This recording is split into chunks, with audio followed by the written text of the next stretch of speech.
Illuminati. Does rise again. You can see it in my eyes again.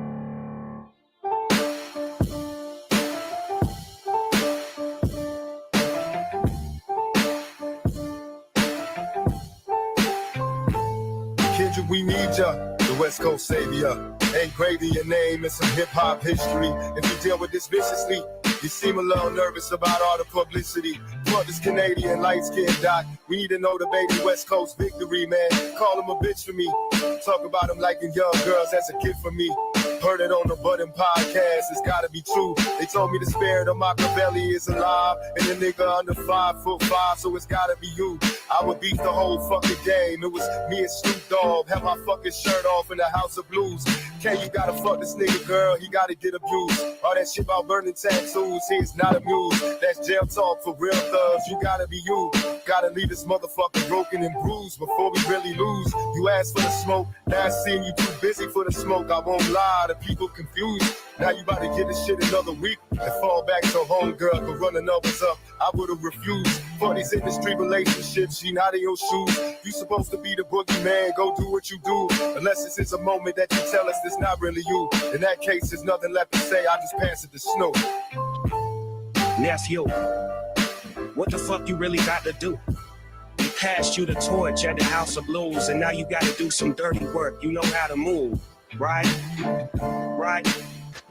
I know you never been to jail, orange jumpsuits and shower shoes. Never shot nobody, never stabbed nobody, never did nothing violent to no one. It's the homies that empower you. But still, you gotta show this fucking aisle who's boss on the West. Now's the time to really make a power move. Cause right now, it's looking like you writing out the game plan on how to lose. How to bark up the wrong tree and then get your head popped in a crowded room. World is watching this chess game, but are you out of moves? That you know the DOG never fucking doubted you. But right now, it seems like you posted up without a clue of what the fuck you about to do. Yeah, that's the truth. I'm definitely about to come around the land gang and let my fucking bowel move. Shitting on you niggas from a whole different altitude. High up in the sky like I'm Howard Hughes. The first one really only took me an hour or two.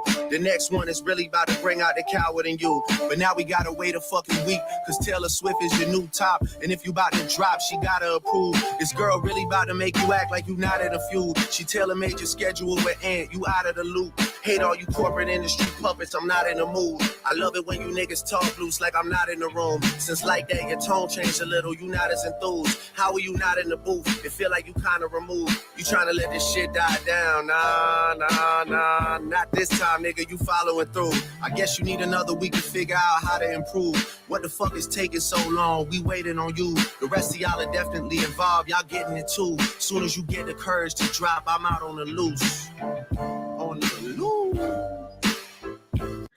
All right, welcome, guys. We're in here. Let's see what we got in the building. We got What Is Life in the building. We got Nothing But Silicon in the building. Shout out to you, Thunder. We're the biggest contributors of yesterday. I appreciate you guys. That was fire. General Legion. Everybody that gets super chats, by the way. Appreciate y'all. General Legion in the building. Spitting Facts with Sean. Red Pool Jack in the building. TC. Who else we got here? Bucket Gaming. We got Brandon in the building. By the way, as I didn't text him already, but I meant to text him 5 minutes ago to say, let bygones be bygones. You know what? Like, I don't care about the past. Move on the future. It is what it is, because as I told him before, I don't hold grudges. I don't hate people. I can never hate anybody because that's like beta. That's like close to what, you would call the devil. So I have no issues. I see a couple comments of you guys with Brandon. I told y'all before you can come on. I don't care. So move past that. I mean, who cares? We both said nasty, bad words to each other, but we move forward. Shout out to Todd Johnson, might be the smartest man in the building. We got J Media in the building. We got, I just made comments in the building. We got Mr. Flex in the building.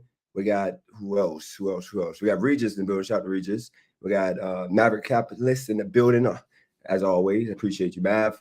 We got Rhino in the building. We got, let's see, Red Door Woman in the building. We got Cray Nay in the building. We got Hot Facts in the building. We have Cheeky Chops in the building. Jason Smith in the building. Smith. I'm trying to say it right. Smith. I hope I said it right. We got Jason in the building. Once again. All right. So look, guys, we're going to get straight to it. Okay. We're going to get straight to it. We're not going to waste any time.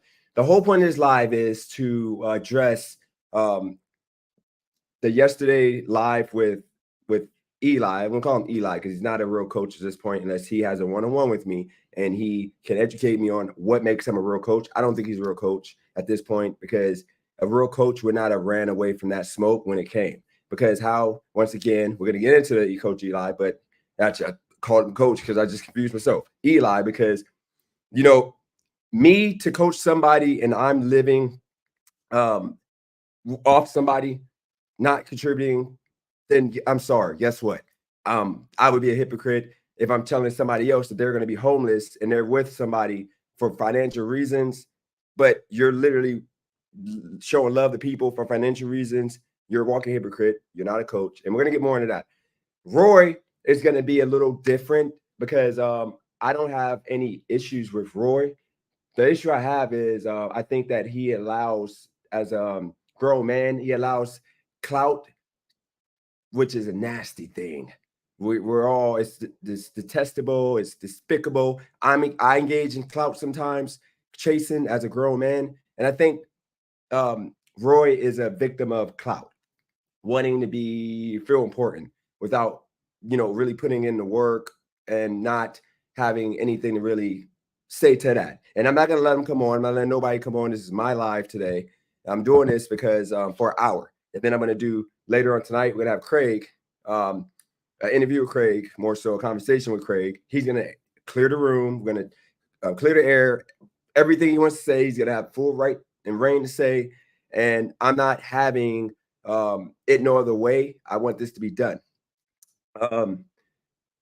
You have, that happened in Emdu Smoke Show later tonight. I'm not going to even watch Roy unless people tell me that it was actually good, because I don't think he's capable of doing anything but trying to name call and disrespect me. If he actually is funny and entertaining, I'll watch, and then I'll talk about it on the Smoke Show. If he's not entertaining, I'm going to not talk about it because I don't think it's going to be. I think he's going to be like, just a angry guy. The guy for Simpsons, angry guys just yelling at the air, at nobody. So that's what we're going to have. But we're going to have the conversation about those two. And then after I talk about these two, we're going to talk about the rest of everybody else, because this is becoming detestable, despicable, nasty work. Because, what I'll start off by saying is Roy, Mr. Flex, a bunch of other individuals told me not to do that live yesterday. Okay. Now I do the live and they want to, I do the live they didn't want me to do, but now they want to come on and tell me how I'm supposed to do live. And they want to be mad that I don't let them on because we had all those numbers. And I'm sorry. I figured I took this as a business move for my YouTube channel. And I'm sorry because Christina was the only one that was okay with that interview and wasn't trying to talk me out of doing what I felt was best for me. And, whatever. And I see Mr. Flex. I don't want this to be about, I don't want to make this about you, because I can add you to the list on this live. Just let me know if you want me to do that, because I'm sorry. That live, I pull up the receipts. You literally said that this guy was going to make me out to be crazy and he's going to troll me. He's going to do all this stuff. You were right with the rest of everybody else that was telling me not to do it. But then I do it and y'all all want to be involved. Okay. I'm sorry. You can't play that now. You can't be sent Monday morning quarterback now and try to act like, everything is good, because that went great yesterday. I'm sorry. No matter what you say, anybody say, $350+ was made, and you had, over, at one point, 200 people watching. We did pretty good numbers, and I'm sorry. It was a good conversation. I had more people want to jump on the panel than ever, and it gave me a whole week of content. So I call that a win. And then Christina got the air out what she wanted to air out. And guess what? A lot of y'all, I want y'all to remember, okay? Christina was able to get her name out there more than ever. And when we were at our highest number, Christina, appreciate that, Todd. Christina was literally, she had more people for her than against her. And when we were at 200+ people, when we were at new people that never saw my channel before, because I think YouTube pushed me out at one point because they saw all that engagement and they pushed my channel out. So you have more people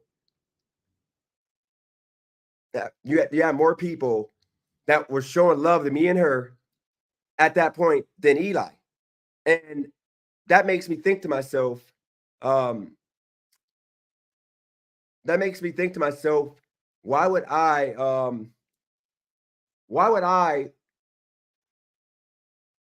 go away from what was working for my numbers to be high, which was me, doing what I'm doing already, but I told you I was going to take time.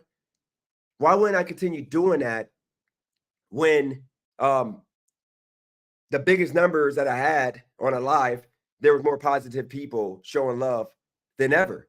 So that goes to show you, when all those people left and I was down to like 35 people towards the end of the night, all you had was haters again. Like literally once again, I'm going to tell Brandon, this is what I mean, Brandon, by you see when the numbers are high, how you had people that were just fair. You didn't have everybody bashing me and Christina and whoever else was supporting what I was saying. You had a mixed bag. But then when you get down to 30, 35 people, okay, now you got straight negativity and everything's wrong. On top of that, and we're going to address where I was wrong with Eli, okay? And I may allow somebody to come up and tell me where I was wrong with Eli. I may allow somebody to be an advocate for Eli. But I guess I'll start with the lightweight, Mr. Flex. And mind you, I don't hate Mr. Flex. I have no issues with him. He can always come on my channel if I'm talking about something that would be relevant to have him on. Let me say this, okay? Mr. Flex, when you came on in this disingenuous way. You came on my live the last time and you tried to control what I do by you telling me that I shouldn't be talking about race and everything ain't about race and this and that.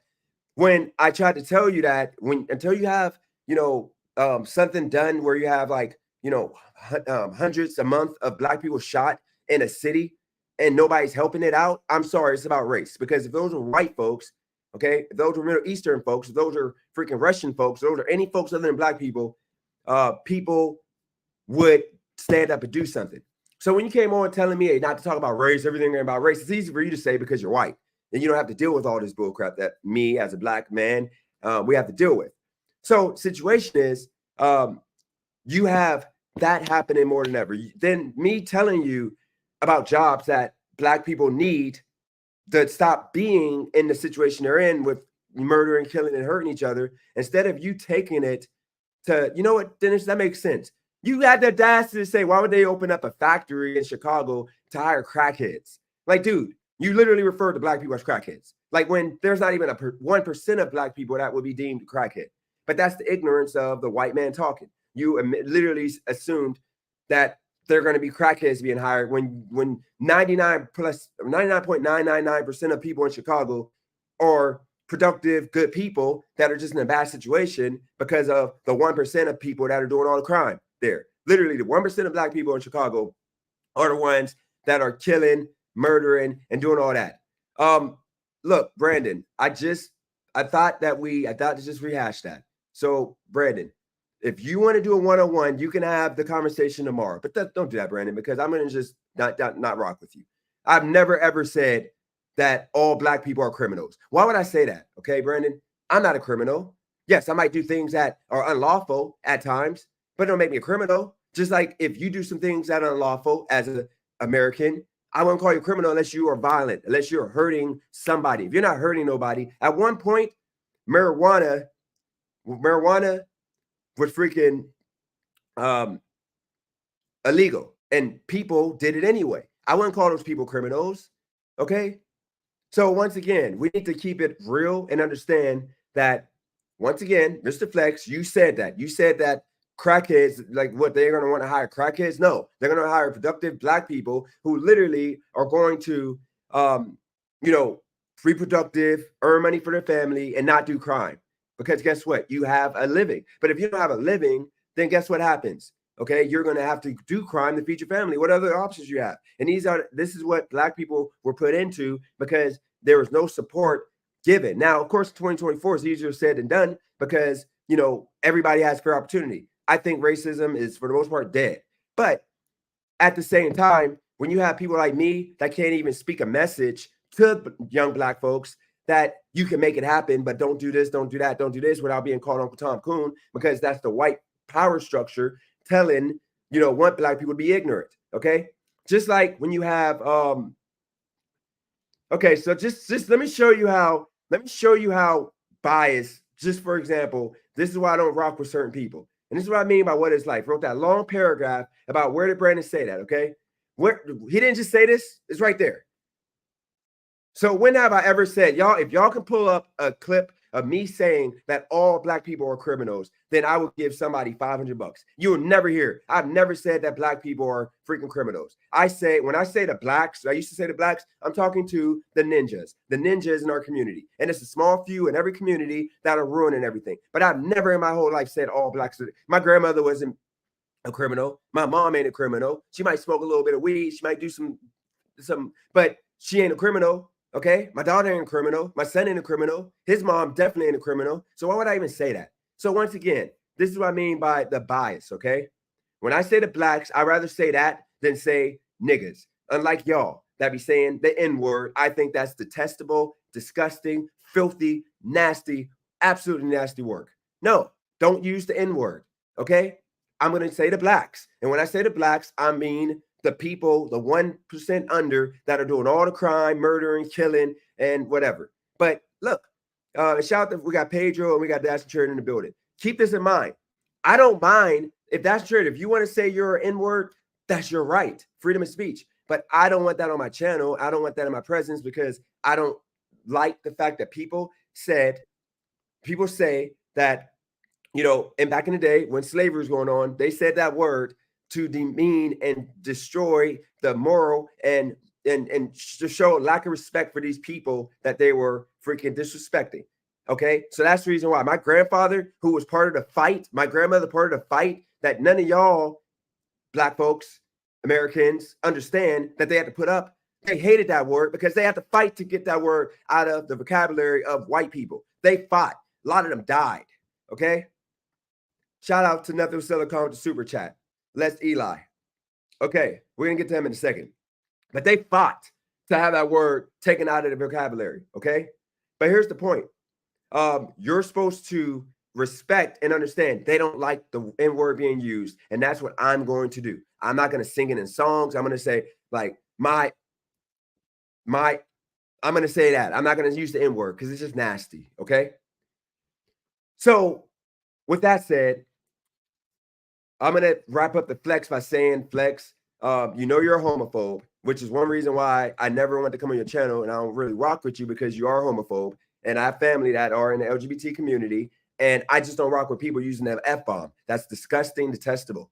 So that's the reason why I never wanted to come on your channel. But I did the one time because somebody tried to call me racist to black people. And I went on and proved them wrong to where he, agreed with everything else. And then and then now I'm going to actually call you racist because this is what I mean. He's calling me donkey lips because freaking being black. Okay. Like this is how detestable this dude is. Okay. This dude literally disrespects gays and then he disrespects black people. Even though he tries to play like he's, a saint because he has one token black dude on his channel that bows down literally and gives kisses the ring. So with that said, moving on from Flex, we're going to save Eli. We're going to do about 10, 15 minutes of Roy right now. Then we're going to do Eli to wrap up the show. And then I might allow people to come on depending on how much time I got. Okay. So with that said, and by the way, I'm pretty sure that nobody ever called him out. Nobody called out Flex because you're not Mr. no more because you lost my respect. Nobody called him out for calling me donkey lips because that's what they call black people because they assume we got big lips because white people got like these little lips like this, but black people got, actual like nice, full lips that white women, get the, which I have no issue with white women, but you know what it is. They get the lip filling so that way their lips are bigger, unlike us, because, a lot of what people do now, like culturally, is what we already got. Like our women was already thick and they used to demonize our women for being, nice, having nice bodies, having full chest and all that. And guess what the white women did? They went and got fake boob jobs. Okay. So that way they can compete with what men wanted, which was a full rack. And then you had the booty. Black women used to get demonized for having a big booty, You know, they were like called H's and all these nasty things back in the 80s and 70s. You know, the African woman, I mean, the African afro, you know, with the nice body. Then guess what happened? Kim Kardashian, she copied us. And then guess what happened? They go and make. Okay, so it looks like somebody's saying that ain't Mr. Flex's real account, but everything I said still holds true. Forget about Donkey Lips if that is not Mr. Flex. But the other stuff about the race stuff, I'm sorry. You said it. You used the F-bomb, okay? And we're not going away from that. You used it multiple times. And you used the N-word. And I know you did because I saw it, okay? And that's the reason why I went on your channel and you used it like blatantly. And you're Russian. I let it go because you were freaking, I thought you were Middle Eastern. I thought you was, how do you say it? Umar Akbar, like, dude, you know, whatever, like, you know. So that's the point. Let's see. You can say that about anyone, Dennis. Hair straightening, skin bleaching, which is incredibly popular in Jamaica and other islands. A lot of people want that to be, they ain't what they ain't. Lots of people want to be what they ain't. Okay, look, nothing silicone. I agree with that. Okay. A lot of people do different things. Michael Jackson bleached his skin because he wanted to be more confitting with the white people. That was majority. But what I'm saying is the culture moves literally with the black people, okay? Whatever the black Americans are usually doing, it gets picked up by other cultures of people a few, you know, decade after, because Kim Kardashian made having a big booty and a full chest normal. But back, you know, in the 70s, 80s, women were demonized for being thick. Okay, and that's just what it is. So now let's get to the Roy. Look, I have no issue with Roy as a man. I'm not gonna everything I'm saying about Roy right now, I'll say to his face, because this ain't gonna be no, I'm a tough guy and I'm saying this because I'm in Cali and he's in Vegas. No, it ain't none of that. Okay, this is literally straight up facts. Okay, and by the way, Allura, you're late to the show, I'm assuming. Once again, I said that black Americans, for the most part, black folks in America, we have lips. So, you know, when you say donkey lips, that's literally you trying to, you know, say that we look like, for the most part, Donkey Kong. Okay. So I'm hoping that's not you thinking I'm like bashing black women, because I'm not. I'm hoping that you get the point. Okay. So back to the point. Roy ego gets the best of him, because I think that, you know, Pedro is the biggest reason why, because, you know, Pedro worked his butt off for, you know, when I first started talking to Pedro, okay, yeah, I already know, like, once again, this is the fact, like, he's literally allowed other black people to use the N-word. And I even called out me and Torp. I have no issue with Torp, love for Torp, but he used it a couple of times. It's kind of nasty work, and I can't be watching him use that N-word, because I don't like when my people use the big N-word. So he's going to use it like it ain't nothing, and it's only used in a derogatory way. Okay, but here's the situation. Okay, with Torp, I mean not Torp, Roy. Pedro worked years to build his channel up by doing those ride-alongs. I used to watch them every day because he used to do the whole Kobe, to where he used to rip non-tippers. He made me feel better about myself having to deal with non-tipping people. He was about that life at the start of his YouTube journey, okay? Pedro was consistent, and he literally built a base to where he got over 50,000 subscribers who literally rock with what he got, you know, going on. So what happened was with Roy, and there's a few other individuals that ain't going to get shots now because they haven't threw shots at me. But what happened is when Pedro worked his butt off to do that consistently every single day, you have other people such as, you know, Roy, who jumped on, and he now is on a channel that gets like 200 plus active, like concurrent live viewers. That makes, you know, somebody like a Roy feel good, because if on his channel and he has 20, 25 people, 30 people, and he wants to continuously say, I don't care about the numbers, I just do this for fun in my good time.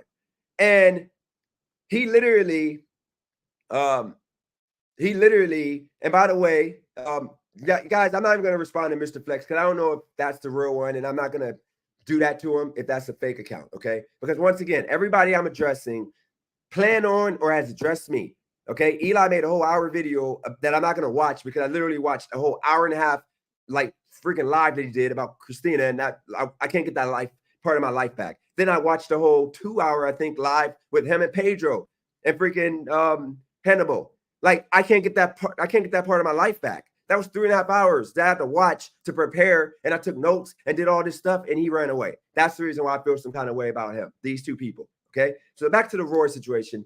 Rory comes on to Pedro's live, and Pedro allows him to overtalk people and hog this time and hijack his live to where you now have a situation to where Roy feels like he can come on anybody's channel and just take over and dominate. And you ain't doing that with me. Because guess what? When I was at 2,000 subscribers, he wasn't there. 3,000 subscribers, he wasn't there. 4, 5, 6, 7, 8, he was never there. Nobody invited me to come on their channel. Nobody did anything. Okay. I found Rory's channel because Torp was ripping Torp and Flex. So I went on the first Rory's channel, and I'm like, this dude's like Stone Cold Steve Austin. He be cooking people. So I'm like, this is fun. I love watching his videos, which I love watching Rory videos when he's mad at somebody. You know, I'm hoping he does a good job with me. I will literally I would respect him more if he cooks me in a way that's not angry and ignorant, but he cooks me in a funny way. I would love it because that's what made me like his channel. But, you know, when he tries to like talk about anything that ain't beef, it's like watching paint dry. It's literally boring. And he knows that. Okay. Which is why he said he doesn't care. He just does it for kicks and giggles. People jump on there and they talk about nothing for like 4 hours, and it's like pointless. Okay. Because if I try to come with a conversation that actually means something that people will actually debate, his chat is like, why are we talking about this? Can we talk about $5 cheeseburger orders that had to do with somebody didn't tip? Like, why would I want to talk about that? Why would I want to be miserable and talk about the same thing every day about people not tipping and about freaking nothing? I don't care about none of you guys. I have a life. Okay. I don't care about none of you people. I don't talk about y'all in my free time. I don't be on my YouTube channel talking about none of these people. Like literally, I don't. So with Roy, he jumps on people's channels and he literally hijacks their lives. So the reason why he's mad at me and he decided to call me a clown and he's about to do a live stream on me is because he wanted to come on yesterday and make it about him. I'm sorry, Roy. You didn't want me to do the live with Eli. And because I did the Eli, we had those numbers and we were making money and everything was going good. And I'm happy. I'm sorry. Now I'm a bad person because I didn't let you jump on my live stream. Now you hate me. No, stop being a freaking ball hog and freaking understand this ain't your time. You could have came on after he left. I said I was going to do another live tomorrow, but this live was about, which is today. That live yesterday was Christina and Eli. It was the rules that I allowed them to make. And I actually made the rules. I told Eli that I'm not going to let nobody come on unless you approve of them. And I did that out of respect because guess what? Prior to my life on YouTube, I used to be an event coordinator, promoter. I used to do all this. So I had to handle all this business. Okay. So guess what? I know how to be a professional when it comes to mediums and forums like this, formats like this. So what I did was what a professional would do, which I told him it ain't going to be a got you moment. It was going to be me allowing people to jump on that you approve. And then I said, other than that, I told them all what we're going to do. I told them the format, half an hour this, half an hour that, which I kept. I did my part. So he can't say I did nothing wrong. Okay. I didn't talk about nothing but him and Christina. I didn't bring up no people. I don't know who this freaking, he keeps mentioning this Jamie person. I don't know who Jamie is. Actually, I'm jumping to Coach Eli. Let me stick with the Roy. I stuck to the terms that I put out there because I'm sorry, I'm a professional. So guess what I did?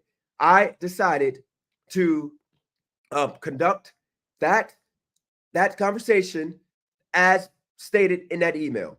And I'm assuming, I don't know if that's really Eli, I'm assuming it's not that Peter goes in on you. I'm assuming that's the fake account because I'll put an email up right now and literally show you guys.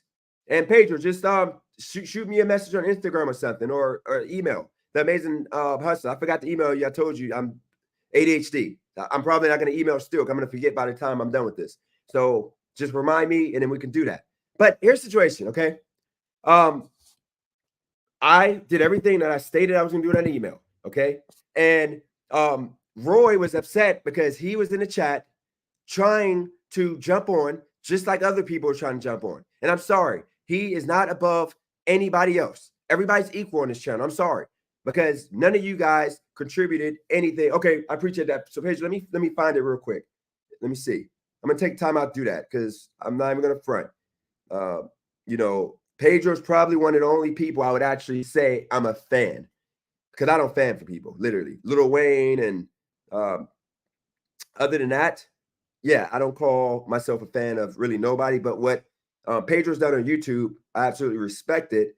So I'm always gonna. So I don't see the email yet. So Pedro, if you want to put your email, I'll email you real quick. And it's called Pay Homage because ultimately what Pedro did at that point for the gig community is what helped me get my foot in the door, and the videos I was doing helped me grow. So I'm gonna show respect where it's due. But back to the point at hand. Roy wanted to jump on, and I didn't allow it because that's what I agreed to. So when I allow people to jump on, like everybody jumped up. It was 9 spots.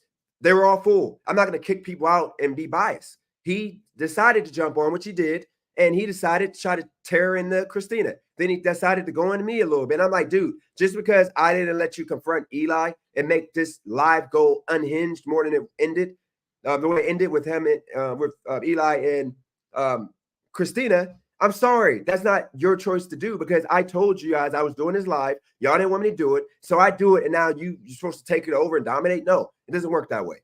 Because guess what? Once again, when I was growing as a channel, even when I went down, the only person, bigger channel that was showing love, that had engagement, and had people that could bring people over to me that was showing love was Pedro, always mentioning my name, shouting me out. Yes, I had 3 weeks that I was like I wouldn't call it fake beef. I felt some kind of way because my ego got the best of me. I'm an event coordinator, and I told y'all about that in the past. I felt some kind of way about the whole gig conference, and I apologize because that was nasty work. And then you have Dashing Trader, who reached out to me to help me with my channel, okay? And I absolutely respect and appreciate that. He's the reason why I was getting those big numbers on Vertical Lives, okay? But other than those two, I might be forgetting something, but nobody else. Money Talk with Tristan, he was a bigger channel that, or more engagement than me, that was showing love. I can't think of nobody else that was showing me love all those months of me not doing nothing, no numbers. Like, I'm talking about YouTubers. So I'm sorry, y'all wasn't around. Now, if Pedro would have been in the chat and said, hey, let me jump on, he would have got first dibs. But I'm sorry, he's a bigger channel. He didn't have to acknowledge my name. He didn't have to mention my channel. And then also Rideshare Professor showed me love. So he gets the right. Because these people did things that they didn't have to do for me to grow, okay? And that's important, and that's respectful. And they didn't get no money. I didn't offer them no money. I didn't have to do nothing but just be me. So with Roy, to wrap that up, he is upset because ultimately I'm not allowing nobody to come on my channel and try to dominate and act like you guys. He's more important than me. I'm sorry. You're not that important to me. Because guess what? I love what you have to say. You be cooking, Roy. But in reality, like, you're literally mad that I don't agree with your manosphere talk, okay? We can agree to disagree. And I understand why we can't do that. Why can't we agree to disagree? Why does it have to be your way or the highway? If I don't agree with you, then I'm a simp or I'm a beta. Because you have this old, actually, you have a new, you have the new millennial, whatever, Gen X, whatever mindset. You would like to take the responsibility away from men. You want to blame women for everything, okay? I'm not with that. And because I'm not with that, I'm so-called beta and whatever. So with that said, I'm going to say this. I have no issues with Roy. I have I'm not going to disrespect that man. All I'm going to say is, Roy, in the future, understand that you don't have to jump on and try to disrespect people if you don't get your way, okay? That live yesterday, you didn't want me to do. You didn't have no right to be on there. You could have saved it for today. You would have had the floor. Instead, now you decide to call me a clown and you're going to do a whole hour or two premiere or whatever, and you got the floor. Do what you do. I don't care, because guess what? I don't think you're going to be entertaining as I am. If you are entertaining, I'll respond to it and it'll be fun. I'll do a reaction video, but I don't think you're going to be that, because you're going to be angry. Because what can you say to me? Like, I'm sorry. I respect women. Okay. Women are God. Okay. I'm sorry. Yes, you have hoes out here, and I call women a female hoe. She's somebody who lies about her body count, and she lies about the men she's messing with, and she gets you to like treat her with respect while she's messing with somebody else behind your back. That's a hoe. But a woman that has a bunch of different partners is not a hoe. That's just a woman who likes to have sex. Just like men who are lying about their body count, or pretty much lying about how many women they're messing with at the time, and they're acting like they're God, good to women, they're hoes too. It's one and the same. And I'm sorry, that's why I'm going to stand by it. I'm going to stand by the fact that men used to be leaders, and it's not a fluke that men that choose not to have kids don't have kids. It's called being responsible. It's called being a leader and having pride in yourself as a man. And that's something that's going away because too many, like, for example, you see this chick behind me, okay? See this chick behind me, it's easy for me to just turn around and like, hey girl, what's going on? But no, I have self-control. But a lot of you men don't, because you guys think that every single woman that walks, you should try to pipe down and smash. There hasn't been one chick the whole time I lived here that I went outside and tried to game up and talk to. You know why? Becoming a relationship. Y'all don't respect that either, because y'all think because, you know, Christina, who been rocking with me from the start, y'all think that she wants me because she's rocking with me from the start. But there's been other people that have been here from the start. Jay Media has been here from the start. Yes, he doesn't put as much time in as Christina, but he still be here. Y'all don't call him my chick or whatever such. It's a such thing as being cool with women who are attractive. You don't have to smash everything. But guess what? Y'all can't handle that because a lot of you men can't handle your dicks. You guys got to smash something. You got to act like, you know, it's to the point that some of you men be ugly as shit and women don't even want y'all, but y'all think that a woman not giving y'all no play, y'all call her freaking these names. Dude, maybe you're just ugly. Go hit the weight room, get your body right, or sauce up a little bit. Like you be looking like freaking that. Like you be looking like, okay, listen, men. Matter of fact, I'm gonna do a whole separate video on game, because I think y'all don't know if I have. Y'all think I don't have game. I don't know how to be, you know, different. Or I don't know how to deal with women. But a lot of you guys, first off, if you don't know how to dress, you have no swag. You know, you don't have a nice pair of dress boots. You're not getting an upgraded, like high class woman. You're gonna probably be messing with the hood rats or the freaking crack meth heads chicks. Okay, that's what you're gonna end up with. Okay, if you don't have any swag. Okay. Secondly, I can teach you swag. I don't do the swag because I don't care, but I'm about to get there. I mean, you know. Then secondly, if you smoke cigarettes, no, you're out of there. Stop smoking cigarettes. You're not getting no quality women. Nobody wants to smell a box of Newport Kings as soon as they get ready to like get close to your face. Then weed. Don't go out in public smelling like weed, because the only women that's gonna like that are undesirable women. Okay?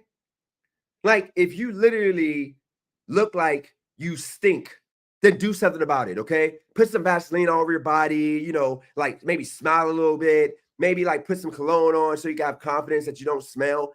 But more than likely, it ain't, you know, and this ain't about Roy. I see people talking about I'm coming out Roy. I'm not coming out Roy. This is just men at period that are frustrated because they're not getting the women that they want. So now they got to say that I'm never getting married because like women are hoes and are unfaithful. No, it's the woman you chose. And maybe sometimes you chose the right woman, but maybe she went bad because maybe something you did was bad. Maybe you didn't want to eat her pussy enough. So guess what? She didn't want to rock with you because the other dude, like me, who like would do that, we do that. Maybe you didn't want to rub her head randomly. I've rubbed Cali girl's head all day. Rub her feet, her leg, because she had a long day. Why wouldn't I? Okay. Just like when I was sick, she sat here and rubbed my head for a whole hour. But you have men that think they're too strong to take care of a woman, her needs. Okay. Which is why you have a lot of, you know, jealous, salty dudes in the chat who are upset because they never had a high class woman. I've had women that have been on music videos and I didn't have to spend $1 on them. You know why? Because I had confidence, I had swag, and I made sure they knew I had enough money to do some things, but they're not getting it. And Lord, guys, last thing I'm going to give y'all, little tip I'm going to give you. Being passive aggressive, the women is not going to get you the woman, okay? What's going to happen is you got to act like you have options. If you're literally crying because a woman won't give you validation, then that's not going to work. You're never going to get no women. You're literally going to always be a single, miserable dude complaining about women and act like you're a manosphere guy. Look, guys, fresh and fit, and all those people that got money, that are on social media or on YouTube doing big things, if they were broke, they would not get women. Fresh would not get no women. Maybe Fit, whatever his name is, he would get women, Myron, whatever, because he's smart.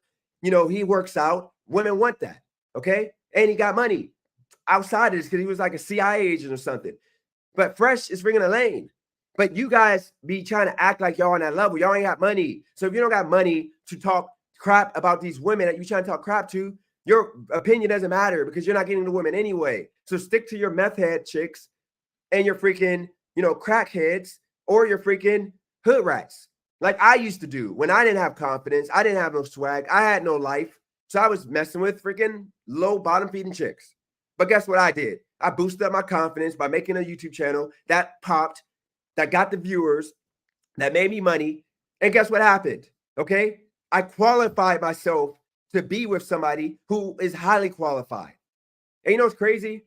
That y'all probably don't realize is because most of you dudes that have the most to say have never had a woman that earned more than you guys. You can never say that. Most of you guys can never say you had a successful woman that took the time out to become a career woman who fights and loves me for me.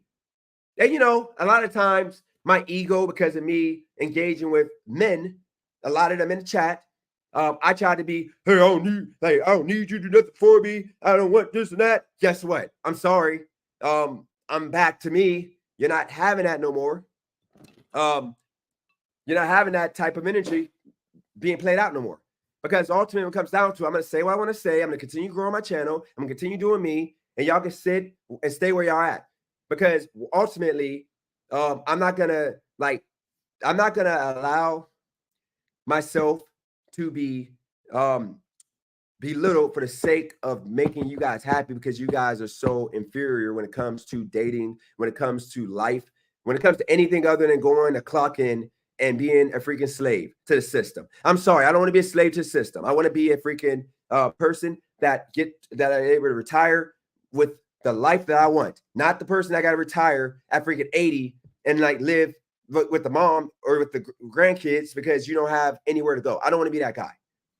So with that said, I'm going to do a whole nother live tomorrow about getting women, because I think a lot of you guys don't know how to get women. You don't know how to talk to women, which is why y'all beat women, y'all abuse women, y'all yell at women, y'all pick on women on this channel because y'all don't have a clue how to deal with women. And I'll allow women to come on this live to tell me where I'm wrong or I'm right. And then we'll do an after show with the beta males who literally think that they're like doing something. They can come on and give me the smoke if they want to, but they don't have a clue, because once again, y'all don't know how. And you know, if y'all want to check my Carfax, go look at my Facebook. Go look at the baddies I was getting back in the day when I was all about just gaming up chicks and smashing hoes. Go look at my catalog. Okay. Yeah, this dude literally, and I'm not trying to brag, but I'm sorry, it's nasty work. I got over 100 bodies. Okay. And like 90% of them were, maybe like 85% of them were bad. You can go look up my catalog. I don't just smash fatties, which is what Laura was pointing out to you. I get bad chicks, and I didn't have money my whole life. When I was in college, I didn't have money all like that. I would go to the bar with $25 and get the baddest chick in the bar. Okay. Like, I didn't have money. I was literally sleeping at the club because I was freaking homeless when I had that bar. And guess what I did? I still got chicks. Broom closet went down while the club was going on, and the chicks were bad. Okay. Asian girl. I mean, I'm sorry. It is what it is. And I'm not trying to brag, but we're not doing none of this like fake stuff no more. Okay. This is what it is. Okay. Now let's get to the Eli situation. Okay. Then at the end, I may allow people to come on. I might not have enough time. We're going to see. Eli, I didn't even watch that video response. Look, I'm going to say this. Eli is the individual who was picked on in school, such as me. Before I started fighting back in middle school, I got picked on. I was bullied. I was a chump. Then I started fighting back my middle school year. And then high school year, I was lame because I didn't talk to nobody. I was like scared, like to talk to people. But I had a couple friends, but I wasn't like loser getting stuffed in lockers and picked on, but I was like a lame. You called Dennis a lame. So what happened was my ego allowed me to move to the level when I was 20, 21, because I started working jobs at 16 where I had more money than most of my peers. Okay.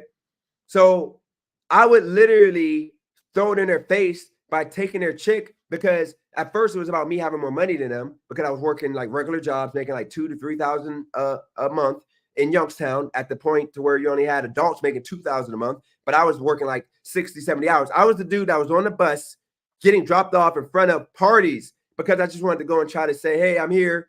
Like, I would literally, the bus driver would pick me up from my job and drop me off in front of my house sometimes. I didn't care. I was that dude. I was a grinder. I didn't care what nobody had to say. In the snow, after losing $1 million of assets, look it up, guys. Bryant Street Northwest, Dennis Page. That house I sold it for freaking, I think $400,000, $500, whatever it was. I don't remember. But it's right there. The paperwork is right there. But it sold for $1.2 million a couple years later, but that was me being stupid. Back to the point.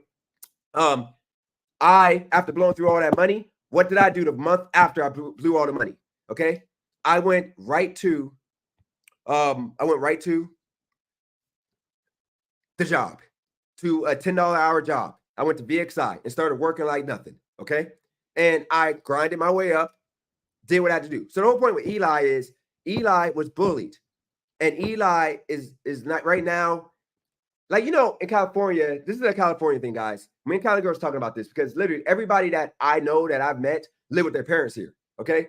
None of them can afford to pay for rent. And I call them hypocritical people because they're so quick to judge somebody that got bad credit, that's in debt, because these people got to, like, you know, take care of themselves. You got to pay their own rent. But you have all these people who literally live with their parents till they're like 35 years old. Like, literally, like if I got to live with my mom for 17 years, I would be a millionaire, because all those years of you getting to work without paying no bills, nothing but a cell phone, a car payment, or car insurance. And you shouldn't keep buy cars, like buy one car new and you got that car for 10 years. You shouldn't have to buy cars consecutively, you know, consistently, just one car. And then after 8 years, you buy another car. So you should have at least $500,000 to $1 million saved up. You don't have no bills. You live with your parents. And I get why you live with your parents, because prior to the 1980s, houses in California were like $150,000, $200,000 for this house, like 30, 40 years ago. Now that same house is worth like $1 million. That's the truth. That's the reason why a lot of people live, because yes, it is expensive to live here. But I'm sorry, man, the fuck up if you want to call yourself a life coach. You can't be talking about how somebody needs to change something if you literally are going to be living with your mom, not paying no bills, no rent. You moving your girlfriend to that house to act like, you know, to act like you're a man, you're taking care of somebody. You're not taking, your mom is taking care of both of y'all. If she hit somebody's car and she lost her freaking house, they took everything from her. Can you take care of your family, Eli? The answer is no, because you're just making money with freaking rideshare and with DoorDash and stuff. You're just making enough money to be able to like live this lifestyle of I'm successful. But you're not successful, because you're 50 years old and you lived with your mom for decades. You should literally have $500,000 to $1 million saved up. But you don't, because you're literally the epitome of a hypocrite. I'm sorry. Like, I wouldn't be giving nobody financial advice. I'm not giving nobody advice about nothing other than grind, hustle, and making it happen, because I've done that. But when it comes to financial situations, I'm not talking about that, because I'm trash with money.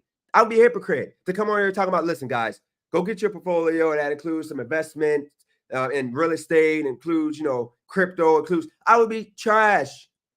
Okay.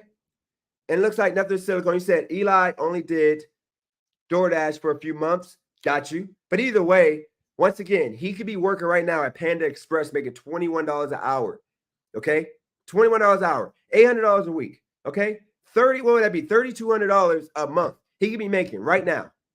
And if he did that for 20 years, what would that be? That'd be about what? $41,000 a year. He did that for 20 years. Like, that's freaking $800,000 he can have. But guess what? He ain't going to do that. He ain't going to work. He's going to just be a miserable clown that goes on YouTube and talks about nothing. And then he wants to talk about how he's successful on YouTube when he doesn't even have numbers. Like, does he not understand? Does not understand. I'm going to sidetrack. Brandon, this is the last thing I'm going to say to you, because it looks like you want that life. So you want that life. You stay over there, Brandon. Okay? Like, I'm going to address this last thing out of respect. This is what I told Allure yesterday. I hope you understand, Allure, why I said that I'm not rocking with people. I'm just not. Okay?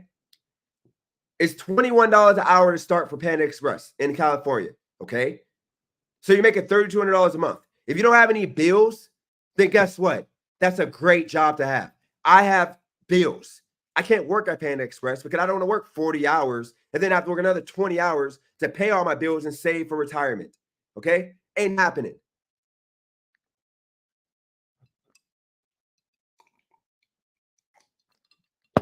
I'm not going to address any of those accusations about Eli. That I don't know, that is fact. Okay? I'm going to keep it a buck with the context of what happened yesterday. Eli is not a coach. He's a walking hypocrite. He's doing this for content to try to become famous, and he's not charismatic enough. He's not interesting enough, and he is literally boring. Yeah, I want y'all to understand. Let me give y'all a school. I'm gonna, for the next 5 minutes, this goes to both of these individuals. I'm gonna give them game on how to do YouTube at a level that will allow you to grow. So when I was at 30 to 40 subscribers a week ago, I did a meeting with Christina and said, listen, Christina, I'm going to make the channel more professional. I'm going to try to, only bring on people that's going to help my channel grow. I'm going to stop allowing, people who are not important and ain't fun enough, ain't exciting enough, aren't entertaining to come on my channel. And she, she's like, oh yeah, you need to, yeah, that's a smart idea.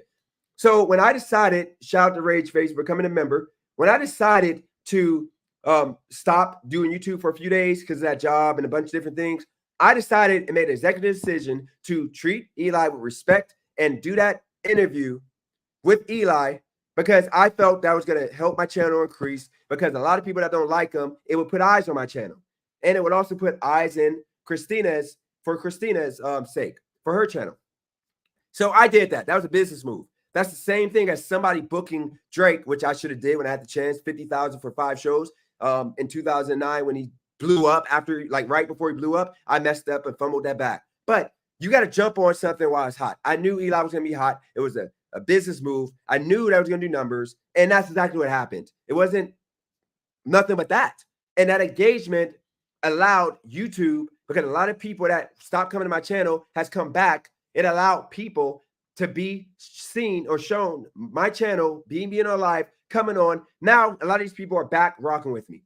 And guess what? It's my job to entertain and keep them interested in my channel and maintain the numbers. Shout out to IO7. He hasn't seen my channel in forever, I'm assuming, because I haven't seen him in the chat forever. And as I just said, a lot of people came back to my channel after weeks and months of being gone because my channel declined because I was letting people who are just not entertaining, are not vulnerable enough to actually, speak facts and truth instead of trying to be PC to make people actually interested and wanting to hear more. And that's what I do. So if you want to grow as a channel, stop making yourself God. You're not God. Okay. Like Eli, you're not God. I don't know nothing about Don or whoever this person is, or Jamie. I don't know none of y'all. Y'all are nobodies to me. I don't watch and care about any of y'all people. Y'all don't make or break my life. I've never heard of Jamie before. Who is Jamie? Talking about you did a whole post talking about teamed up with Jamie. Like, I don't know who Jamie is. Who the heck is Jamie? Okay. So once again, you need to go and understand nobody cares about your life. You don't exist past, being a local like I engage in for myself sometimes. That's it. But, as Rageface just said, Rageface, when I say God, I'm talking about the person that created us. So whoever created us, I don't care if it was a freaking alien or if it was a freaking element, whatever created us, that's God. That's what I mean. So once again, you're not God. I'm not God. You're a normal person. We're nobodies on YouTube in reality. Okay. But guess what I get to say? I'm the 1% of YouTube, because guess what? I've never had an unmonetized month. From the first moment that I started doing YouTube as a person trying to be monetized, I've been monetized. I started in July and I've been monetized. I've made every single month, which July was the first month, and I was only on YouTube for 3 weeks, and the first month was like $500. And then after that, I've been monetized every single month. Even when I didn't do videos for the whole month, I still made money. At least my smallest month was $175. Before that or after that, $225. So I'm sorry. A lot of big channels don't even have that. But guess what I do with that said? I don't come on here bashing people. I don't crap. Hello?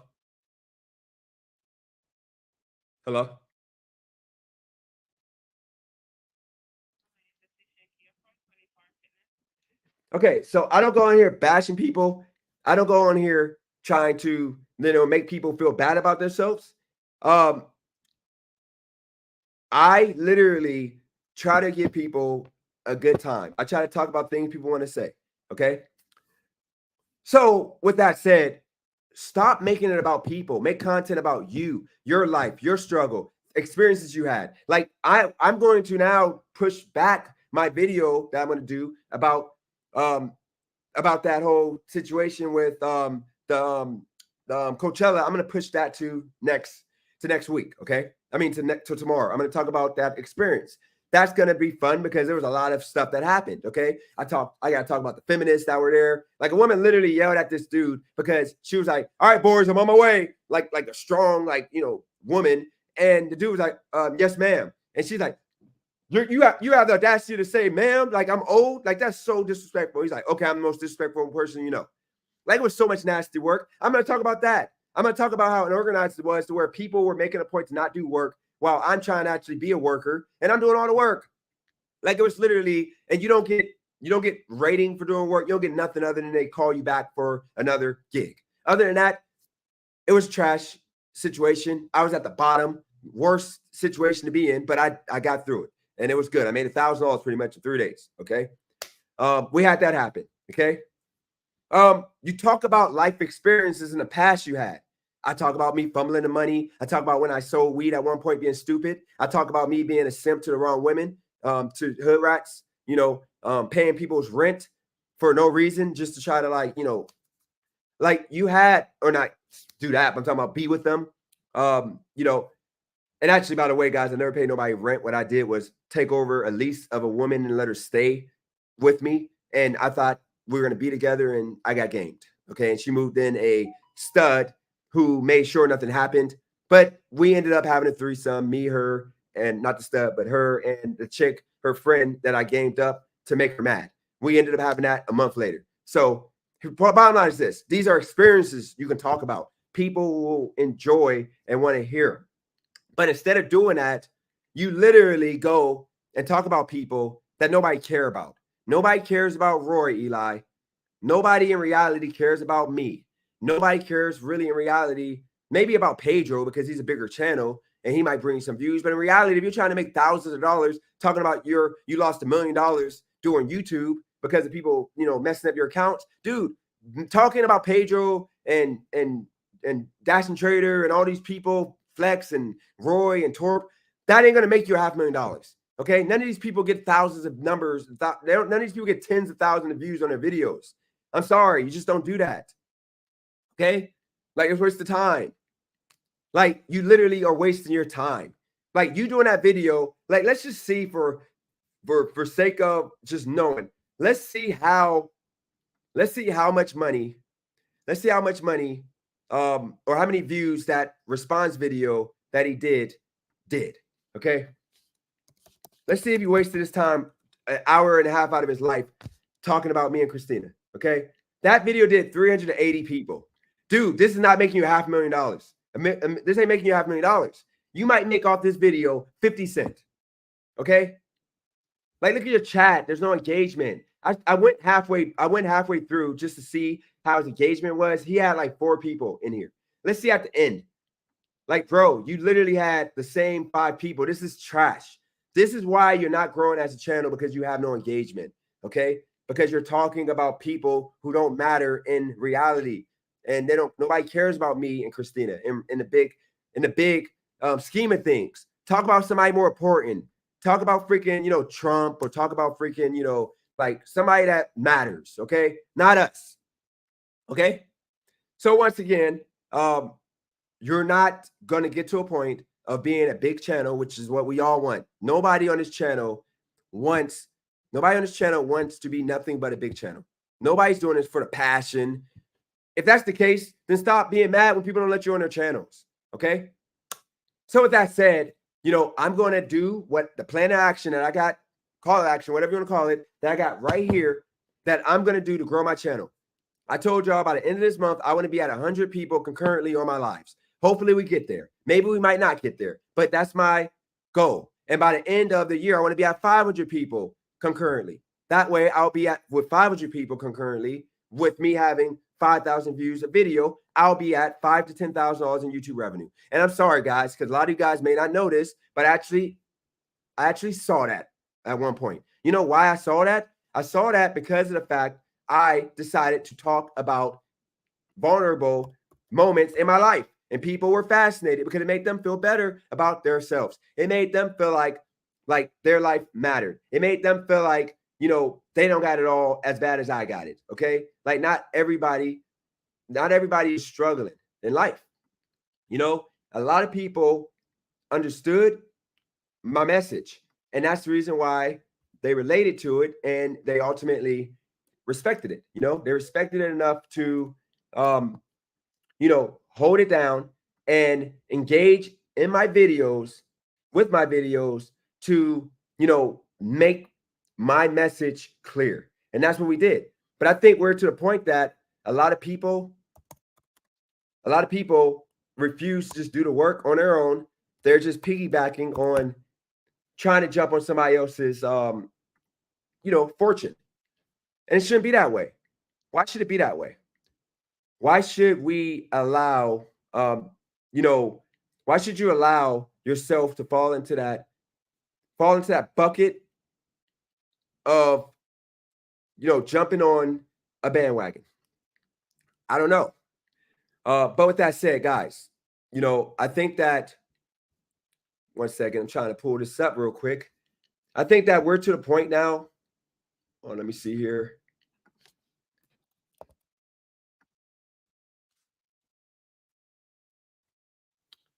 Okay.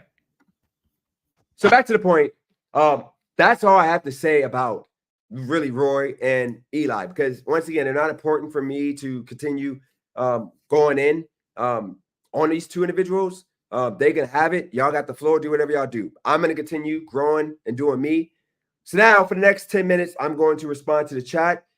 And if the chat ain't really saying anything worth saying, I'm going to put the link up. And for the last 20 minutes, we're going to allow people to come on and y'all can say what y'all want to say. Y'all have 4 minutes. I'm going to do one at a time. I'm not doing a crap show unless it's individuals that I know can handle having a bunch of people on. Other than that, it's going to be 4 minutes. Speak your piece. And then I'm going to move on to the next person. Okay.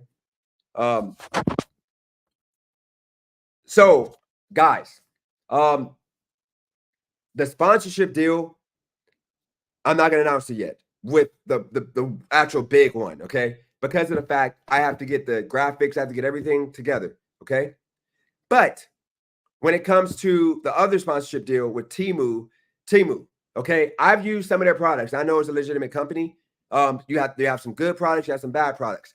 What I was able to have pushed me was I will get paid for reviewing products that actually work. I'm only going to review products that are good, that I think are good for you guys. And I get a commission based off of you guys purchasing off of my link.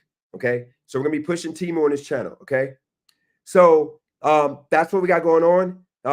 They don't care about what I got to say because it doesn't work that way. It's literally based on an app. It's nothing where they're going to be tracking what I'm doing on here. And ultimately, it's a legitimate company that has good products. Okay. So if you guys don't want to rock with them, you don't have to rock with them. If you want to rock with them, rock with them. But I'm going to review the products. I'm going to do videos about some products, reviews. And if the products are good, then I'm going to push you guys to potentially buy them. And they're going to be products that are tailor-made for me, like those drones, and there's a bunch of different products that I think I'm going to enjoy. So with that said, I don't see any questions. So I'll put the link up, guys. This is how this works, okay? Before you jump on, have your questions wrote down, or like, don't come on here like trying to be argumentative. We're not doing that. I'm not giving you no clout. You're not going to like look good off of trying to disrespect my name. Okay. If you're going to come on here respectfully. Okay. Because this ain't the time. Okay. So here we go. Put the link up.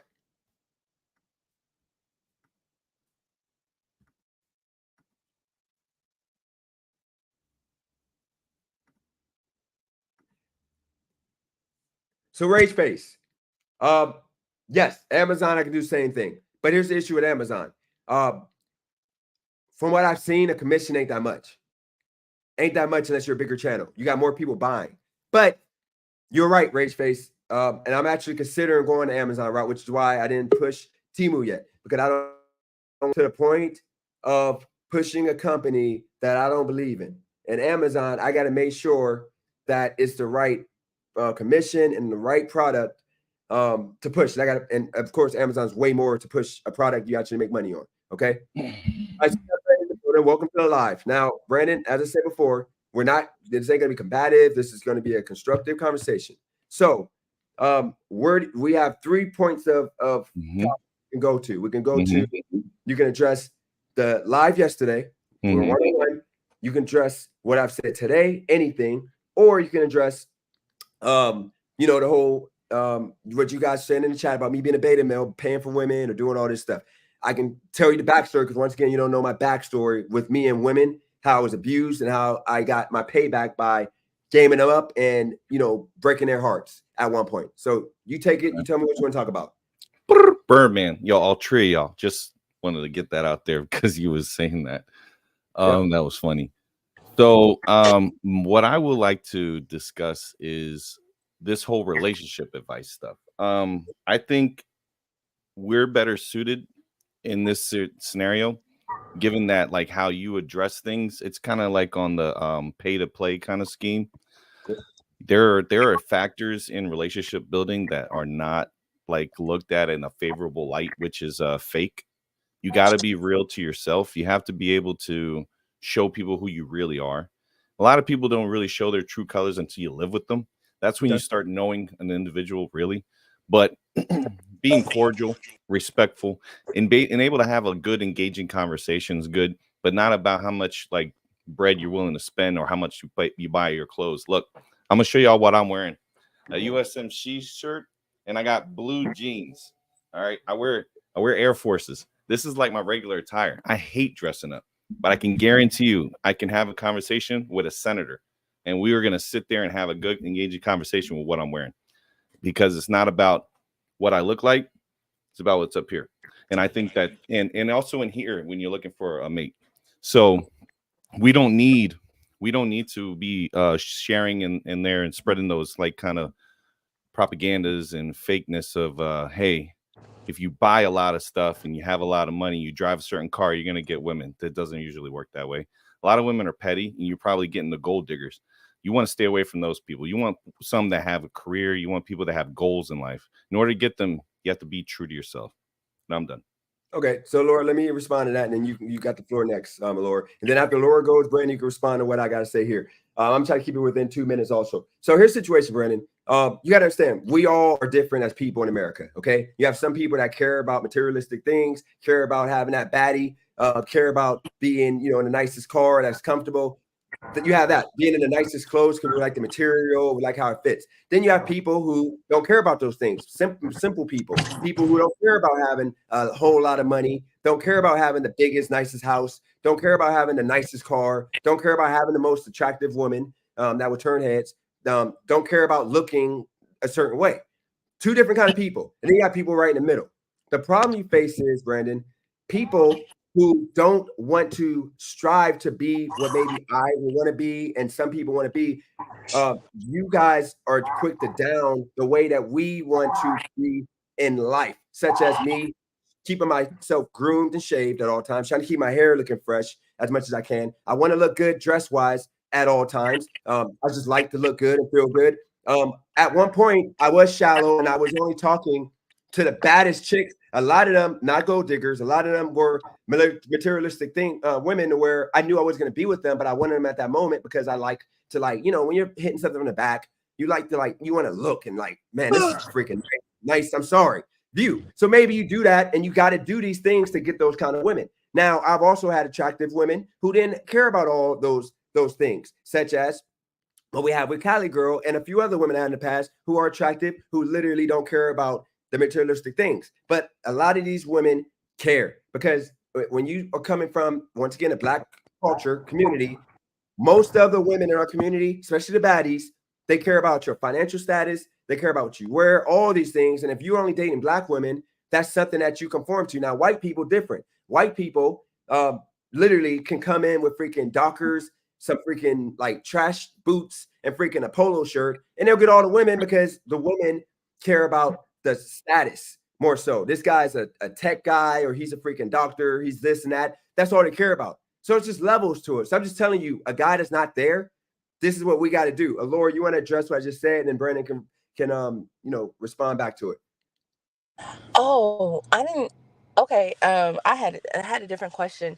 But Well, it's for let me. if you had a different question, unless you want to answer this, let Brandon respond back so that we can Okay, go wrap up ahead. that Go ahead. question Go ahead. or a Oh comment. man, I would have loved a woman's perspective on this, Okay, but I okay, give it. I give it because that's only yeah, fair.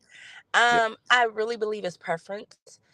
I know me. It depends on the status. Like Dennis said, if this man I know, say if he's a grease monkey, and I know he spends a lot of his time at work, and say if he's just like, hey, I just want to see you, I want to meet up, and he is not, as long as he clean and he's not the freshest, if I'm excited, I'm gonna want to see him ASAP. So if he shows up in his uniform, I'm okay with that. But say if he's not a grease monkey and if he works on Wall Street, I expect for him to be dressed a certain way, especially for the occasion or the location. So it's really kind of up in the air. I'm okay. I don't know. I'm a weirdo, so I'm okay wherever a guy feels comfortable, as long as he doesn't show up in sandals and his feet is not, feeting. They look scary. That's the only thing I Well, say I would have an issue with. okay, so Laura, that's kind of like I would say a understanding across the board. If someone is really like got a social awkwardness, they're not going to be the most hygienically sound persons, and it's unfortunate. All right, it's unfortunate that those people don't usually get any type of play, but again, those are kind of things that have to be instilled in that individual as they're growing up. Some people in this really intelligent side, they don't have that hygiene. I mean, there's a book literally in the A plus for CompTIA A plus on grooming standards because a lot of IT people have really poor grooming. It's a hilarious, thing. If you guys want to look into it, it's pretty common. But what I'm saying, Laura, it's kind of like when you're saying preference, right? Understanding everything across the board. Yeah, people are going to go out. What I'm saying is you're going to go out. You're not going to be dirty when you go out. But if you're just coming from work and you're meeting up, it's going to be guaranteed you're not going to get the person at the freshest moment. But I'm saying if we're comfortable, we're going somewhere where it's not necessary to dress up. I could dress however I want as long as we're having a good, engaging conversation. You're enjoying your time with me, and I'm a pleasant person to be around. I think that's what I'm getting at with that question. What do you think? Let me I respond to mean, that. yeah. Laura, if you don't mind, let me respond to that because I Go got a ahead. couple Go couple ahead. questions. This is what I'm gonna do. I'm actually gonna do this show for men, like date show, and you're gonna see what I'm talking about. Brandon, this is no disrespect because I'm talking about when we're in our 20s, okay? Not now. When you get older, you don't care about really what the women look like per se. It's more about the heart, the soul, the trust. I'm talking about Brandon. Let's keep it a buck, okay? You know, when women Been are in that their way 30s, since I was young, bud. I've been this way since I was a baby. okay, but I'm saying when you're in your 30s, okay, as a woman, your looks start to decline because it's just what it is. Just like men, when you're in your 30s, your looks start to decline. It is what it is. Lord, like keep it above. You know, you don't look the same as you look when you're in your 20s. Like when you're Yo, Laura 20. looks great, guys. Well, I'm saying, okay, Brandon, I'm talking about when you're 20. They're comparing a 20, 21-year-old No, to when I was when I was 20, I was like 120 pounds. 7 kids later, I'm like two something. Um, but that, to be honest, my weight doesn't stop anything. Of course, I'm married. I have more guys at me now than when I was smaller because from the guys culturally that are interested in me, like thick women. I'm Some people be like, oh, she fat. I'm not fat. I'm built a certain way. You guys know how I'm built, and that's some guys like that, okay. but then some guys like smaller women. But Lord, real quick, because I know I'm this live. I can only go for like I could probably do 20 more minutes. Real quick. Just y'all both answer this question. Okay. Okay. You're telling me, like, just be honest. You're telling me that a 34-year-old is gonna, just say 34, 35-year-old is gonna be on the same level in regards to looks as a 21-year-old. Have you ever heard of Bernice Burgos? Once again, you had to use the high extreme. I'm talking about normal No, no, people. A no. normal I know. I 34-year-old know, compared to a Dennis. normal I know a 21-year-old. lot of I know a lot of women who actually, the women of today's generation look younger than most of the younger girls who are out here today. So most of the guys are dating older because these women are fit. These women look good. So yeah, they have options. A lot of women who are older have options. They have more options, and that's why they are so confident, And that's why they feel like they can go up against the younger girls. First, those women feel like I already have it together. So when a man comes to me, he don't have to worry about paying my bills. He doesn't have to worry about, doing all this other stuff. Now, the main thing she has to have in check is her ego. As long as she can have her ego in check and still meet that man where he is and let that man lead and be a man, then she is A-okay. The issue comes in when she has every box checked. She looks good. She looks young for her age, and she has that ego where she feels like, okay, I'm gonna dominate the man. That's where she's gonna have an issue dating. As long as she knows her position, I know this sounds sexist, but I'm old school. As long as she knows her position in the relationship, and I'm talking about being respectful of the man, letting that man lead, letting that man feel like a man, and boosting that man's ego, yeah, she has just as much as a chance as these younger girls. This generation of men don't really want to pay all the bills. They're not our father's generation. They're not the Okay. men who come home Well, and hand you their whole paychecks. real quick, Allure. Like you see how you stretch it in anything but looks. We're talking about looks. We don't need that. I don't care about nobody. Men don't care about money. I don't understand why. I mean, that's your opinion. I can't be mad at it. Your opinion is, I guess older women look better than younger women. Men don't care about money, but I'm saying that's an added bonus. When she looks good and she has her own, that's an added bonus. That's what makes some men be like, okay, all right, cool. As long as she got her own money and she know how to act, that's what I'm saying. But if she got money and she don't know her position, then men don't give a freak about the money. But it's an added bonus if she has her own. Okay, so I want you to understand, Allure. This is what I mean by bias. If we did a survey, not in this channel, because everybody's older, most of the women are going to be older on this channel. If we do a survey with like we go look at okay, I forgot what comedian said it, but everybody laughed because it's the absolute truth.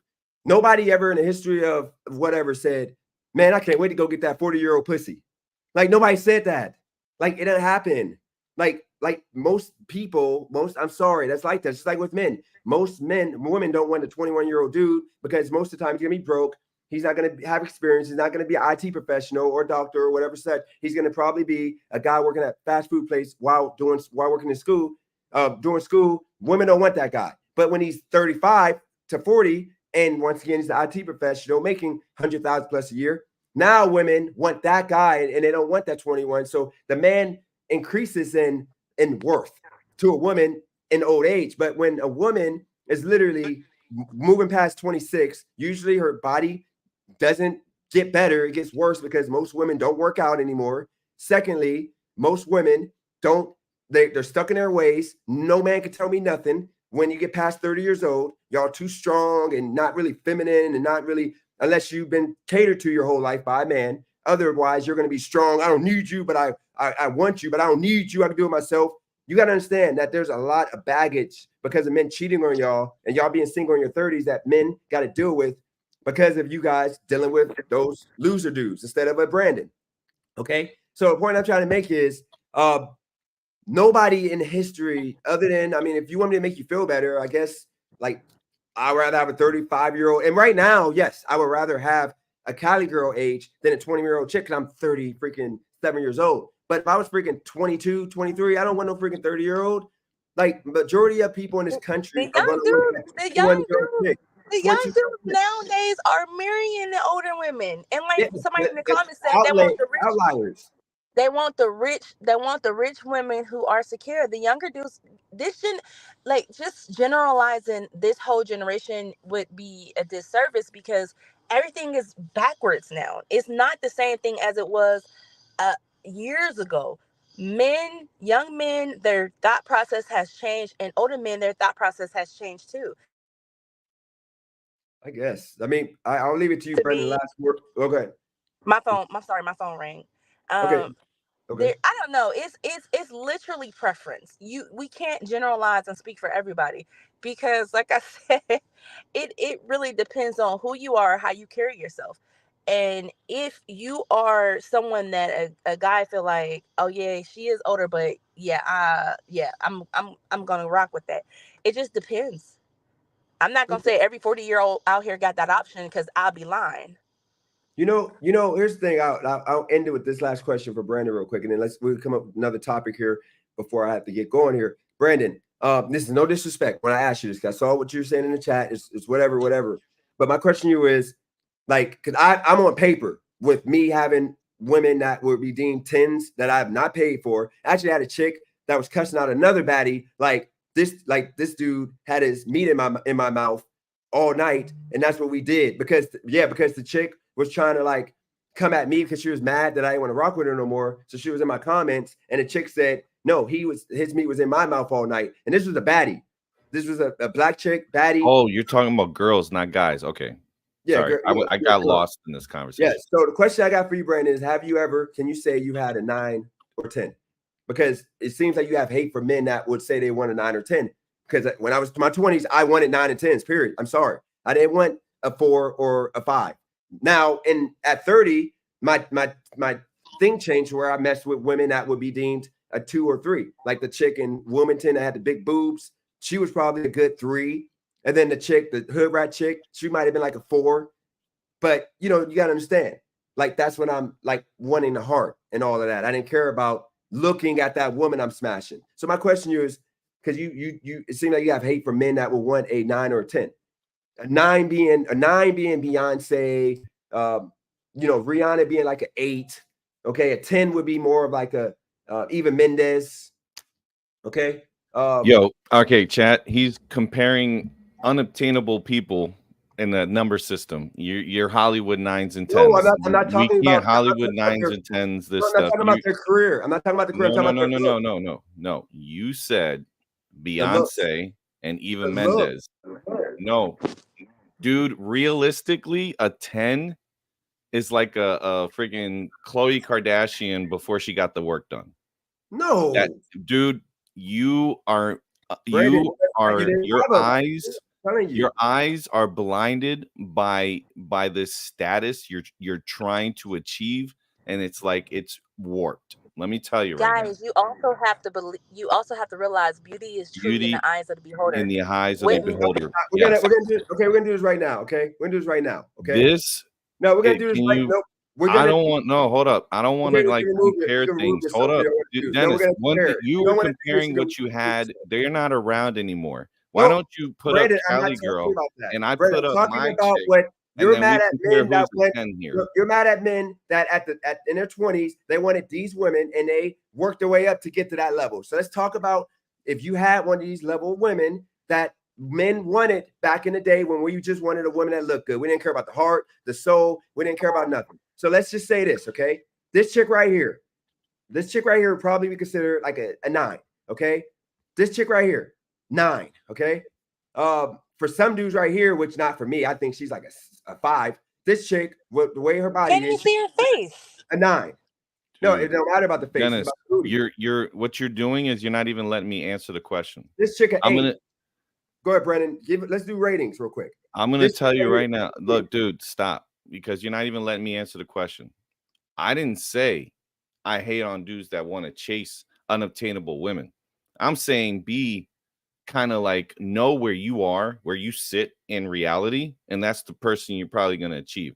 Bro, there are people. You like Sheamus? There you go. That's you right there. I had chicks like this back in the heyday. Hold up. But you're saying what you had. Why aren't you appreciative of what you have? You're not even like I'm not talking about the ones I was with in the past. I'm talking about the one I have now. The one I have now, put her up against Cali Girl. And let me tell you, I have an 11. Okay. Vanessa's probably one of the greatest people I've ever had. Ever. Okay. I'm not gonna talk about what I've done in the past because it don't matter. Okay. I want you to go ahead and talk about who you got. And you doesn't sound like you appreciate what you have. It's like you kind of miss what you had. No, Brandon, we're not doing that kumbaya story. We're talking about when I was 20 years old. I wasn't looking. No, hold on. I wasn't looking to marry any of these chicks. These were chicks that were fun to sleep with. Period. I didn't look to be with any of these chicks. So let's not make it seem like I'm trying to down Cali Girl, the person I'm with right now, because she's not that. Because she doesn't want to be that chick. I'm talking about in my 20s. That's what I wanted because I was just trying to have fun. Allure, you know this. I was trying to have fun. I wasn't trying to wife none of these chicks. I don't have my archaeology book of my list of people I had in my 20s. I don't even remember my 20s all like that because they were so long ago. We're talking almost 20 years ago, my 20s. So like, I'm not going to remember everything. But one thing I could tell you is I didn't care about how they looked. I care about who they are. And Dennis, it sounded like you don't care about who they look and how they are, just as long as you're able to just use them. And I don't think that's a good idea, bud. Brandon, come on. This is why I don't be wanting to have the conversation with you, because you can't. I'm going off of what you're saying. Brandon, understand what I'm saying right now, Brandon. When you were in your 20s, you didn't want hot chicks just to smash, just to have sex. I wasn't looking for a relationship. I wasn't even looking for that, man. Okay, well, sorry, I was married in my 20s. Brandon's been committed for a long time, though. Like, I was married in my 20s, bud. Yeah, Brandon was. But Allure, committed.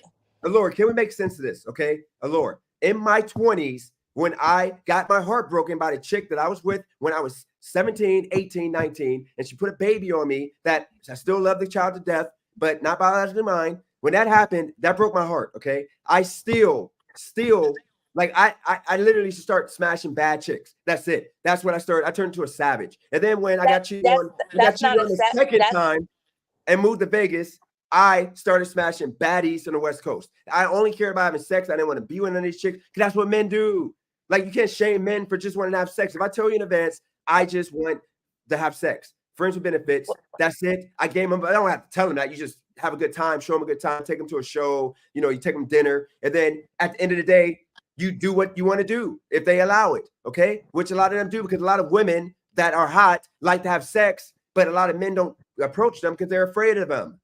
So why are we acting like this ain't a real thing? Allure, am I off with this? That you can have sex and not be a hoe? I'm not going to say that you're off, but we had this conversation, and I told you were trying to heal. People who are, when you get that mindset, I got to go after the baddest.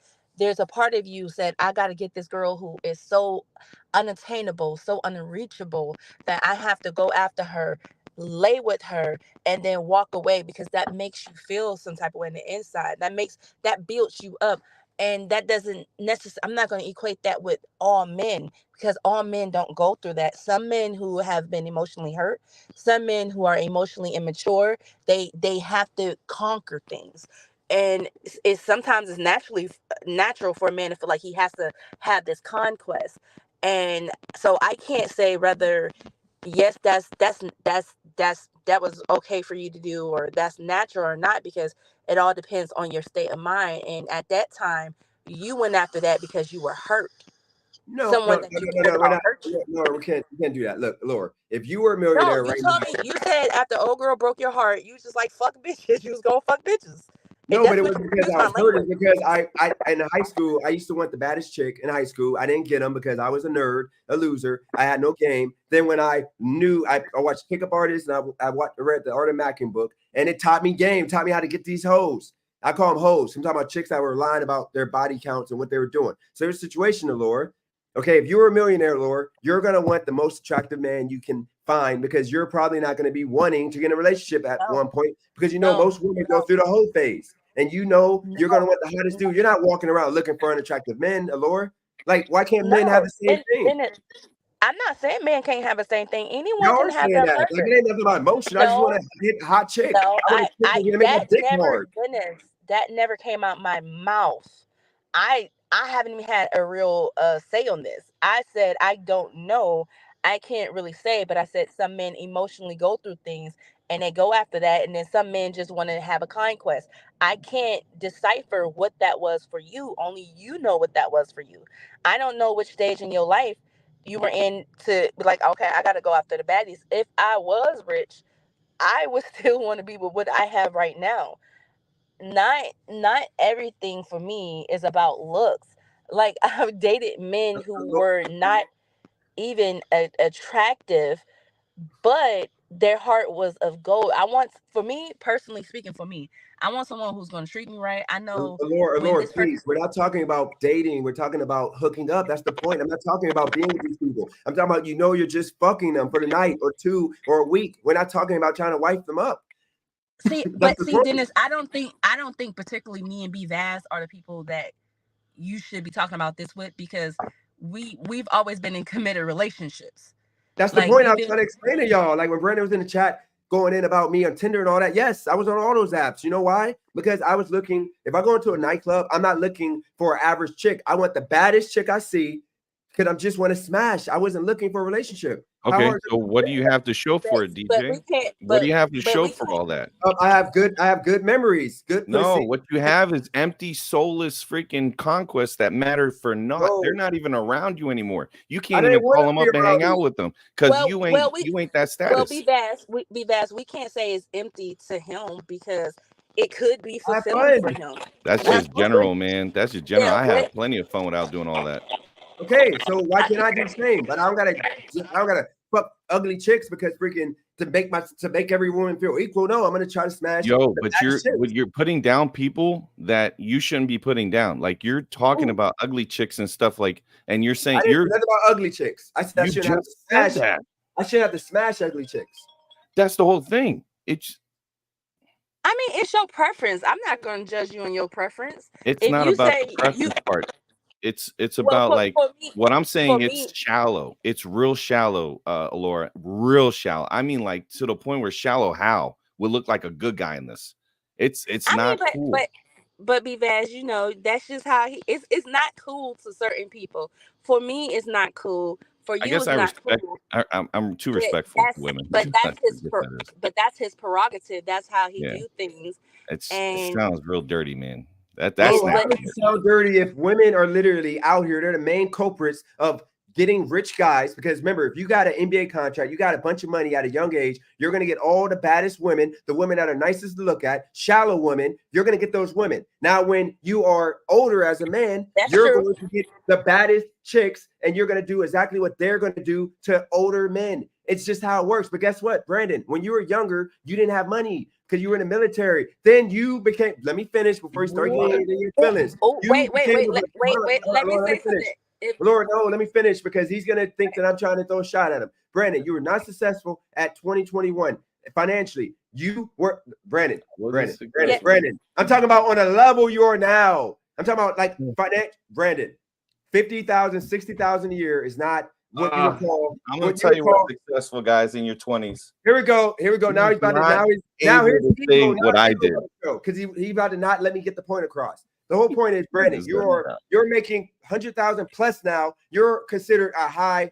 Money doesn't tell you success. Brandon, I'm just for the sake of this conversation. This is how I talk to regular people. Like Brandon, you guys act so regular. This is why I tell y'all. Like, I can't talk to people like y'all that got to be on this level of PC culture. Bro, this is life. I'm talking about real life. You are literally making $100,000+ a year. You're a high level man, period. In the eyes of America, you can have for the most part, any chick you want right now. I can't. You know why I can't have the baddest? I'm talking about the chick that most men want because most men are looking for looks, not for freaking. Because you're with Cali Girl. Quality. You can't get that. Brandon, she is considered in my life the baddest chick I ever had in my life because of many reasons other than looks. Okay, looks is just the extra. It's other things that she freaking gives me, the trust, the love. I know that's she's what never been saying though. But the point of matter, I'm talking about that's me and Cali Girl. I'm talking about when I was dating back in my 20s. Once again, I was not a high value man. Brandon, you right now is a high value man, meaning you're making over 100,000 plus a year right now. You can have pretty much any woman in this country that you want. You can even have the likes of freaking celebrities and freaking actresses and all of that stuff. You can have anybody you want. I don't have that. If me and Cali Girl work together, I'm going to Cali Girl's an angel, a blessing. I'm shocked they even got her. But if I didn't have Cali Girl, I would be dealing with hood rats because that's my level that I'm at in life right now. If I want to date, I'm going to be dating hood rats and bottom feeding chicks. Okay. So what I'm trying to explain to you, Brandon, is that when you were in your 20s, you were not a freaking high value man at the time. You might have been the most respectful man. I'm talking about Brandon in the eyes of the chick women I'm talking about. You are not a high value man, but you were in the eyes of regular women, you were a great man. You were a military man. You were respectful. You were all these things. But once again, the bad chicks that most men want when we're younger will not want you DJ. At that point. And it's that simple. Look, check this. DJ. I was a high value man in my 20s. For you? Yeah, go ahead. Can I be that? Let me respond, please. Brandon, I don't know if you guys can hear me because my screen frozen. Brandon is so modest because Brandon loves what he has right now. And Vanessa is an angel. She is so beautiful. If Brandon put up a picture of both of his ex-wives, then you will see why he's said what he's saying. But none of those women compare at all to Vanessa, because Vanessa is not only gorgeous, she's not only smart, she's not only talented.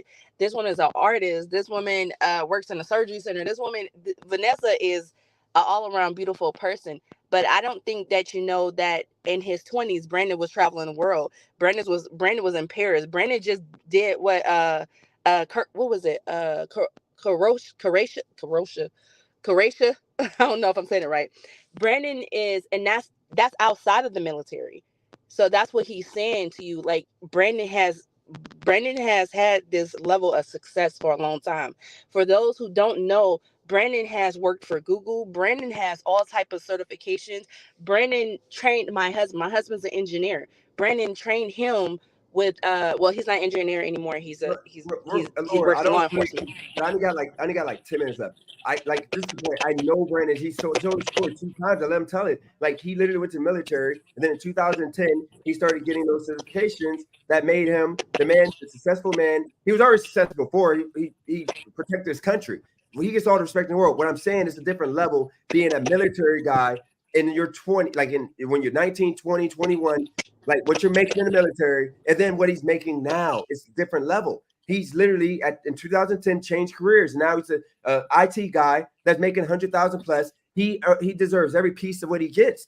We get that, but I'm saying in 20s he wasn't on the same level he is at now. And his women that he's dating, I don't know what they look like. They're probably, I don't care about their looks. It's all about their heart. So I'm mature now. Nobody cares about any of that stuff now. But back then, when I was the guy I was in the 20s, I cared about the looks. Everybody cared about the looks. You wanted to be with a fatty.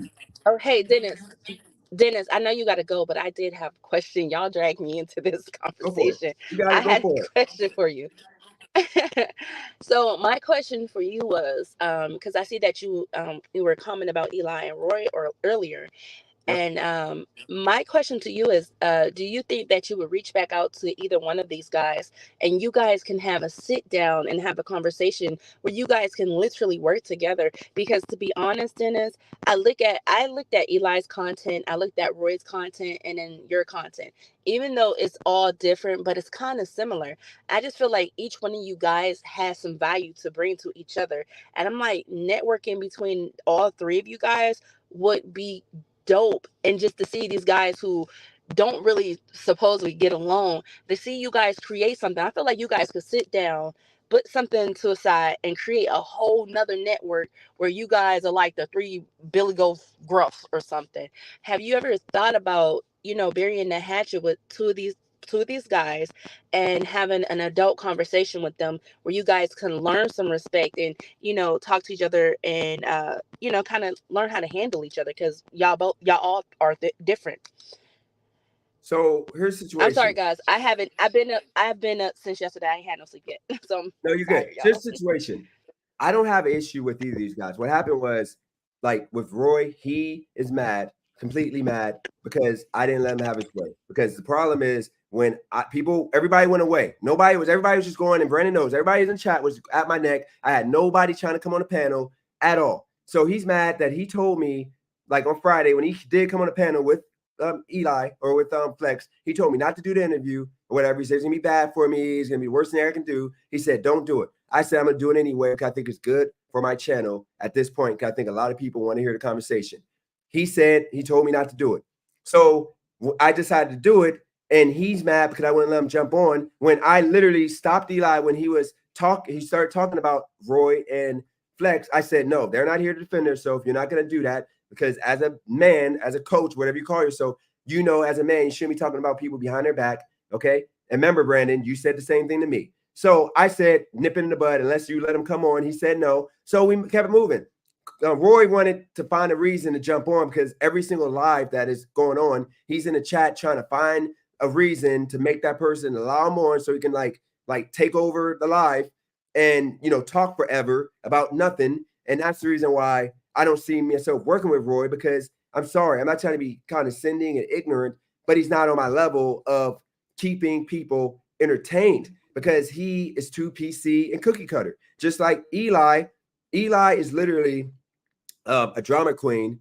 He doesn't care about nothing other than beefing with people. Okay, like he doesn't want to have a real conversation, and I don't think it's worth my soul to deal with him because all he's gonna do is try to make it seem like he's doing me a favor, and I know he's not gonna want to do that because ultimately he feels that he was done wrong. You saw it live yesterday. Yeah, I was fair. I was going back and forth with him. I knew Christina was gonna get angry like she did, and it was gonna like derail everything because I get why she's mad. I mean, he's trying to make her out to be something she's not. She should be angry. But with that said, Brandon, I'm gonna say this. This goes to Roy, Eli, and then even with you and Allure. I need y'all to understand the reason what makes my channel different than most channels is that I'm vulnerable and I speak to regular guys. I'm not PC. I'm not cookie cutter. I don't try to say things to make everybody happy. So everybody would know, for example, when we went into the whole women conversation, everybody would know exactly what I mean. Okay. Most guys, when they're in their 20s, like, when you're in your college years, you want the baddest chick possible, the chick that is hard to obtain, the chick that's hard to get, the number. That's what you go for in a club. Nobody in the history of mankind that goes to nightclub or bars or whatever, when you're dating, goes in thinking, man, I'm trying to go find a chick I can settle down. No, they want a chick, the baddest chick, just to smash and have accomplishment, because that's how majority of men think. Now, of course, there's saints like Brandon. I respect them, that he was raised the right way to where you don't take women. You didn't look at women as trophies. You looked at women as somebody you want to marry, build a foundation with, all this stuff. That's how I used to be before I got cheated on the first time and I moved and I became a savage. But not because they were cheating on me, because I wanted to get the baddest chicks. I had the capability at this point because I didn't care about what I said to women. I walk into a chick like, your feet big, just to get her to like be like, oh, really? You're ignorant. Like, I'm just playing. What's your name? Something like that. And that worked every time. And I didn't have to throw money out there. I didn't do nothing. So I'm just saying, like, this conversation would cater to more people than freaking, what you guys are doing with the whole, you gotta literally, love all the women and, number rating don't matter, because Brandon, majority of women rate us. Brandon, if you were me, if you were living my life, Brandon, if you were literally the way I am in life right now, but look like you, no offense to you, Brandon, okay, you're going to have women judging you and they're going to be like, I ain't trying to mess with that dude. Okay. That's how it's going to happen. If you were in my shoes. More than you, sir. Sorry. What happened? Wouldn't happen because I would actually get them, because I actually have a context in my thoughts. They would be more into, there would be sapiens over here. They're out there. You just got to find them. But I'm just saying, though, if they look like me, I mean, if you were in my situation of career-wise in life, mentally, everything, and you look like you, okay, I'm throwing shots at both of us, the chicks will not be checking for us, okay? That'd be it. No, that's what I'm saying. Like, Dennis, if I go see you in LA, I can guarantee you I could walk up to the people that you would be afraid to talk to, and I guarantee you they would have a conversation with me, and they'll be so surprised, like, wow, this guy really can hold an engaging conversation. I don't even have to pull up in a big car. I'll pull up in the smallest vehicle you got. Give me a smart car. Give me a Kia. Give me a freaking Mini Cooper. I wish you would have came down here, because when I the ladies were all over B Vaz, and I was shocked, and he was pushing them off, and he's like, I'm sorry, I got a girl, and he whipped out his phone, he started showing Vanessa, and I was like, oh, look at him. But Dennis, I really feel like when you dress up, like, because I don't know if y'all know Dennis, when he goes out sometimes, Dennis put on suits or a jacket, and he looks nice, and I feel like you attract, when you're feeling your most confident, Dennis, you walk into a room, and I feel like it's no effort. I just feel like it all depends on the mood that you're in, and your confidence level. Sometimes it doesn't necessarily have to do with looks or income. You can literally, bums be attracting the most good looking women because they dress to impress, or they have that swagger, they have that confidence. And sometimes I hate that you do that to yourself, and you equate everything to money sometimes, and just having it. And I'm just like, yo, Dennis, you more than just money, bro. And I've had this conversation with you so many times, but that's just my opinion. Me being a woman, I just feel like, but y'all know I'm weird too. I'm weird. For me, I literally have to see the person. Like, I've come from a life of never really not having a struggle when I was growing up. So I never really wanted a man for anything as far as money, because it was just like, that's not impressive to me. But Yeah. it was his character. When I was growing up, I seen the guy who was the usher. I was interested in the guy who was the usher, the cameraman, the guy who were doing the simple tasks, showing acts of servitude. I thought that was so respectable. Or just the guy who was educated. For me, that's what turned me on. But this is a different generation we're living in, and Yeah. all women, they see things differently. But again, I'm a weirdo, so. Most women see it that way. Brandon can attest. I'm sorry. Most women are not dealing with an usher or a security guard. Okay, let's keep it a buck, Lord. When you're in your 20s and you were hot stuff, you know how women are. When you're in your 20s, you're always the hot stuff. You were not checking for a basic dude. But now when you're in your 30s, yes, you'll settle for that guy now, and it's settling. When you're dealing with a guy that's making 40, 50 a year, like Kylie, go, let's keep it a buck. She settled for me. If you're talking about overall settled, but at the same time, she loved my personality. She loves the energy. She loves the future that she sees in front of her in regards to what we have right now. She loves all that. But at the same time, it's still like keep it a buck, settled. And that's the reason why, once again, with this YouTube channel, I'm the realist, because I'm going to keep it real. I'm not going to sit here and act like I'm Don Juan and, act like I'm great. I'm not. Brandon, I'm not great. I can go and finish that. Brandon, like keep it a buck. I'm not great. I'm not great career-wise. I'm not saying I'm not great nothing other than what I'm doing to talk to people on this YouTube channel and build, market, promote. I'm great at that. So I'm just saying, I need y'all to understand, we got to keep it real. So if this conversation isn't fit for you, it's best to just not, like, when you're in the chat and you're talking about I paid for escorts and all this and that, like, you do know it's a such thing. Don't carry that conversation. Don't go back to there. Don't say all this stuff and then go and then try to attack me. You're gonna say what you say, right? Don't throw the attacks now, because you had your chance to address it. You addressed it. Just leave it alone. Move forward. Brandon, real quick. You already addressed all that. Real quick. You already addressed all that. I just mentioned it. Okay. Once again, if a guy is focused on getting bad chicks, would it have to be he's going after gold diggers? Can a chick be cold and still be a good woman? That's what I meant to say. I'm a bad communicator. Okay, that's what I was trying to say. Yes, because every person has a right for redeeming themselves. You can't put people down because of what they did in their past. Again, you would be also in the wrong there, Dennis. So you have to be able to say all those people that you talked are hoes, probably mothers now. All those hoes that you deem necessary to be named that way are probably wives.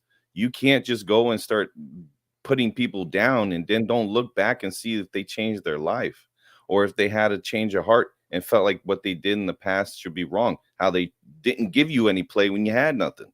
So guarantee when you had nothing, you wasn't getting play. And if you're saying that, then you were putting up a front, and that's fake. So don't be fake. If you have nothing, you have nothing, and don't be going looking for relationships when you have nothing. And that's the one thing. You want to keep it real. You want to keep it a buck. Don't go chasing for relationships when you have no cash. You should be focusing on getting yourself stabilized. Then you go and start looking.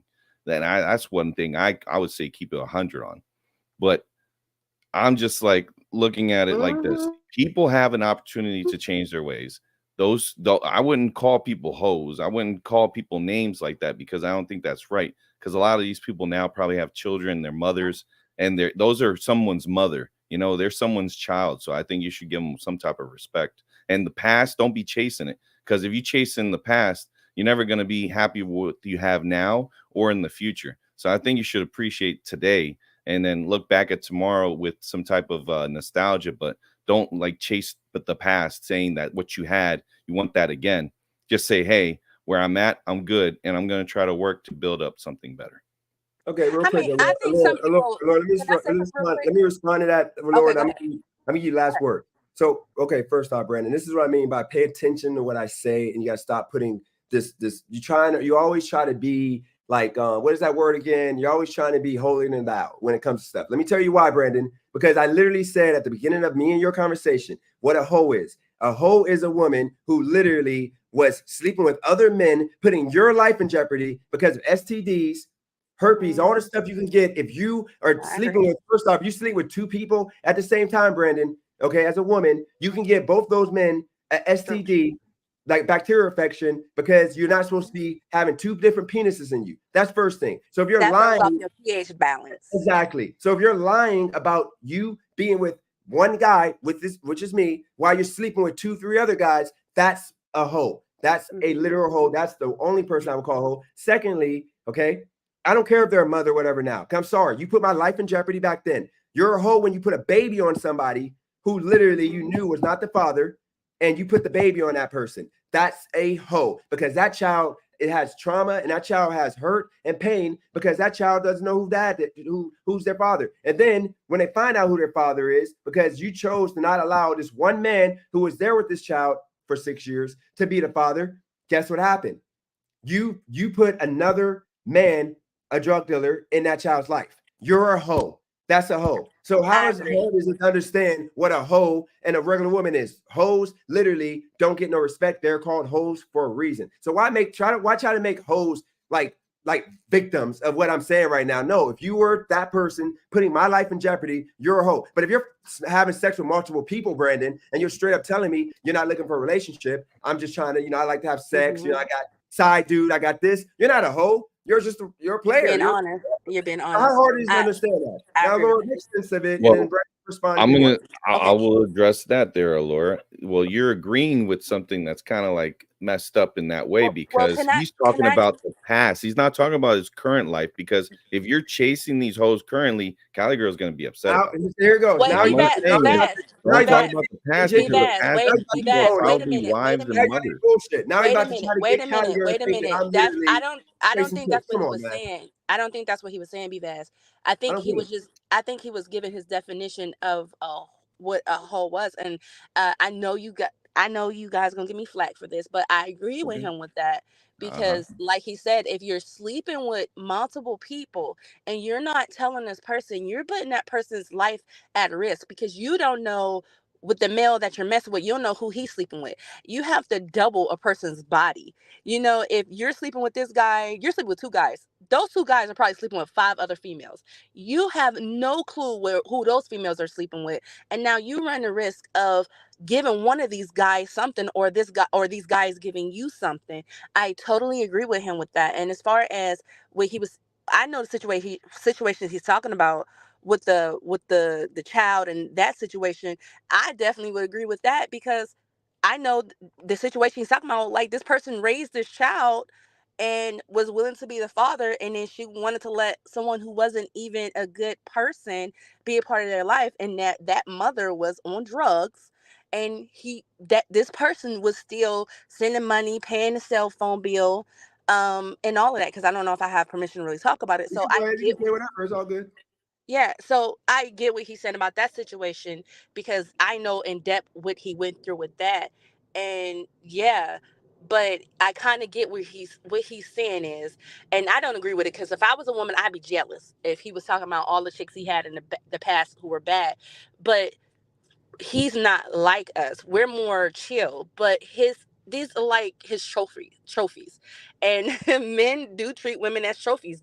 He conquests them, and sometimes you like to look back at your trophies like, oh my God, I banged her. I banged her. I get what you're saying, B-Vaz, but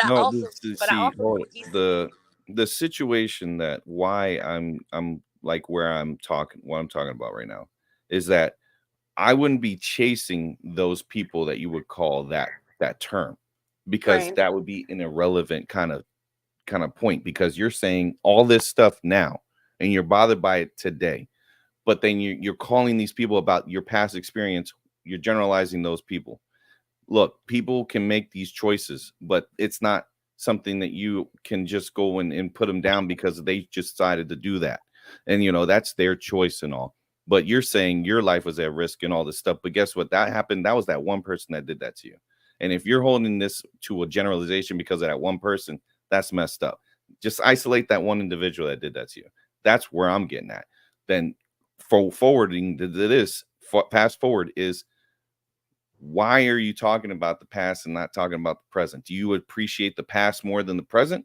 That's my question now. Do you not? This is the problem, and the reason why I gave that game on how to be good on YouTube. It's the past needs to be talked about because that's the point of my channel. You're not understanding that you are all about future, but guess what? That ain't gonna get you no views because people like to hear old stories. I don't get what you They do. like. They You understand that? People, this is my life. People this is a like blog. messages. And DJ, Like, DJ message. It ain't even want to be a message. It's just people want the overall my life. And that's what I mean, Brandon. People are not going to be good on YouTube if you can't understand. You have to be vulnerable and share stories. Cali Girl knows what she signed up for. I share stories prior to being with her. Sharing stories, guys. I can share stories. Mm-hmm. One thing I'm not going to do is call someone out their name for all the past stories I have. Those people have a name, Dennis. But he can't really treat them as no. Hold up, Allura. Hold up. Them, he's gonna hold get up, sued. Allura. Hold up. Because if you were one of those people he bagged in the past and he'd calling you a hoe, you feel some type of way because you guys. Okay, so here we go. Now you're gonna group them all. You're gonna say all the women are hoes. Brandon, did I say every chick I dated in the past were hoes? That's yes, you did. You said hoes. These hoes I had in the past. These Allura, did I say one time that all the women that I had in the past were hoes? Allura, did I say one time all the women I had were hoes? When you said something about the club girls, you said you was bagging them and tagging them and letting them go, but I don't know if he said all of them were whores. No, like I had women, a lot of good women that I messed up on.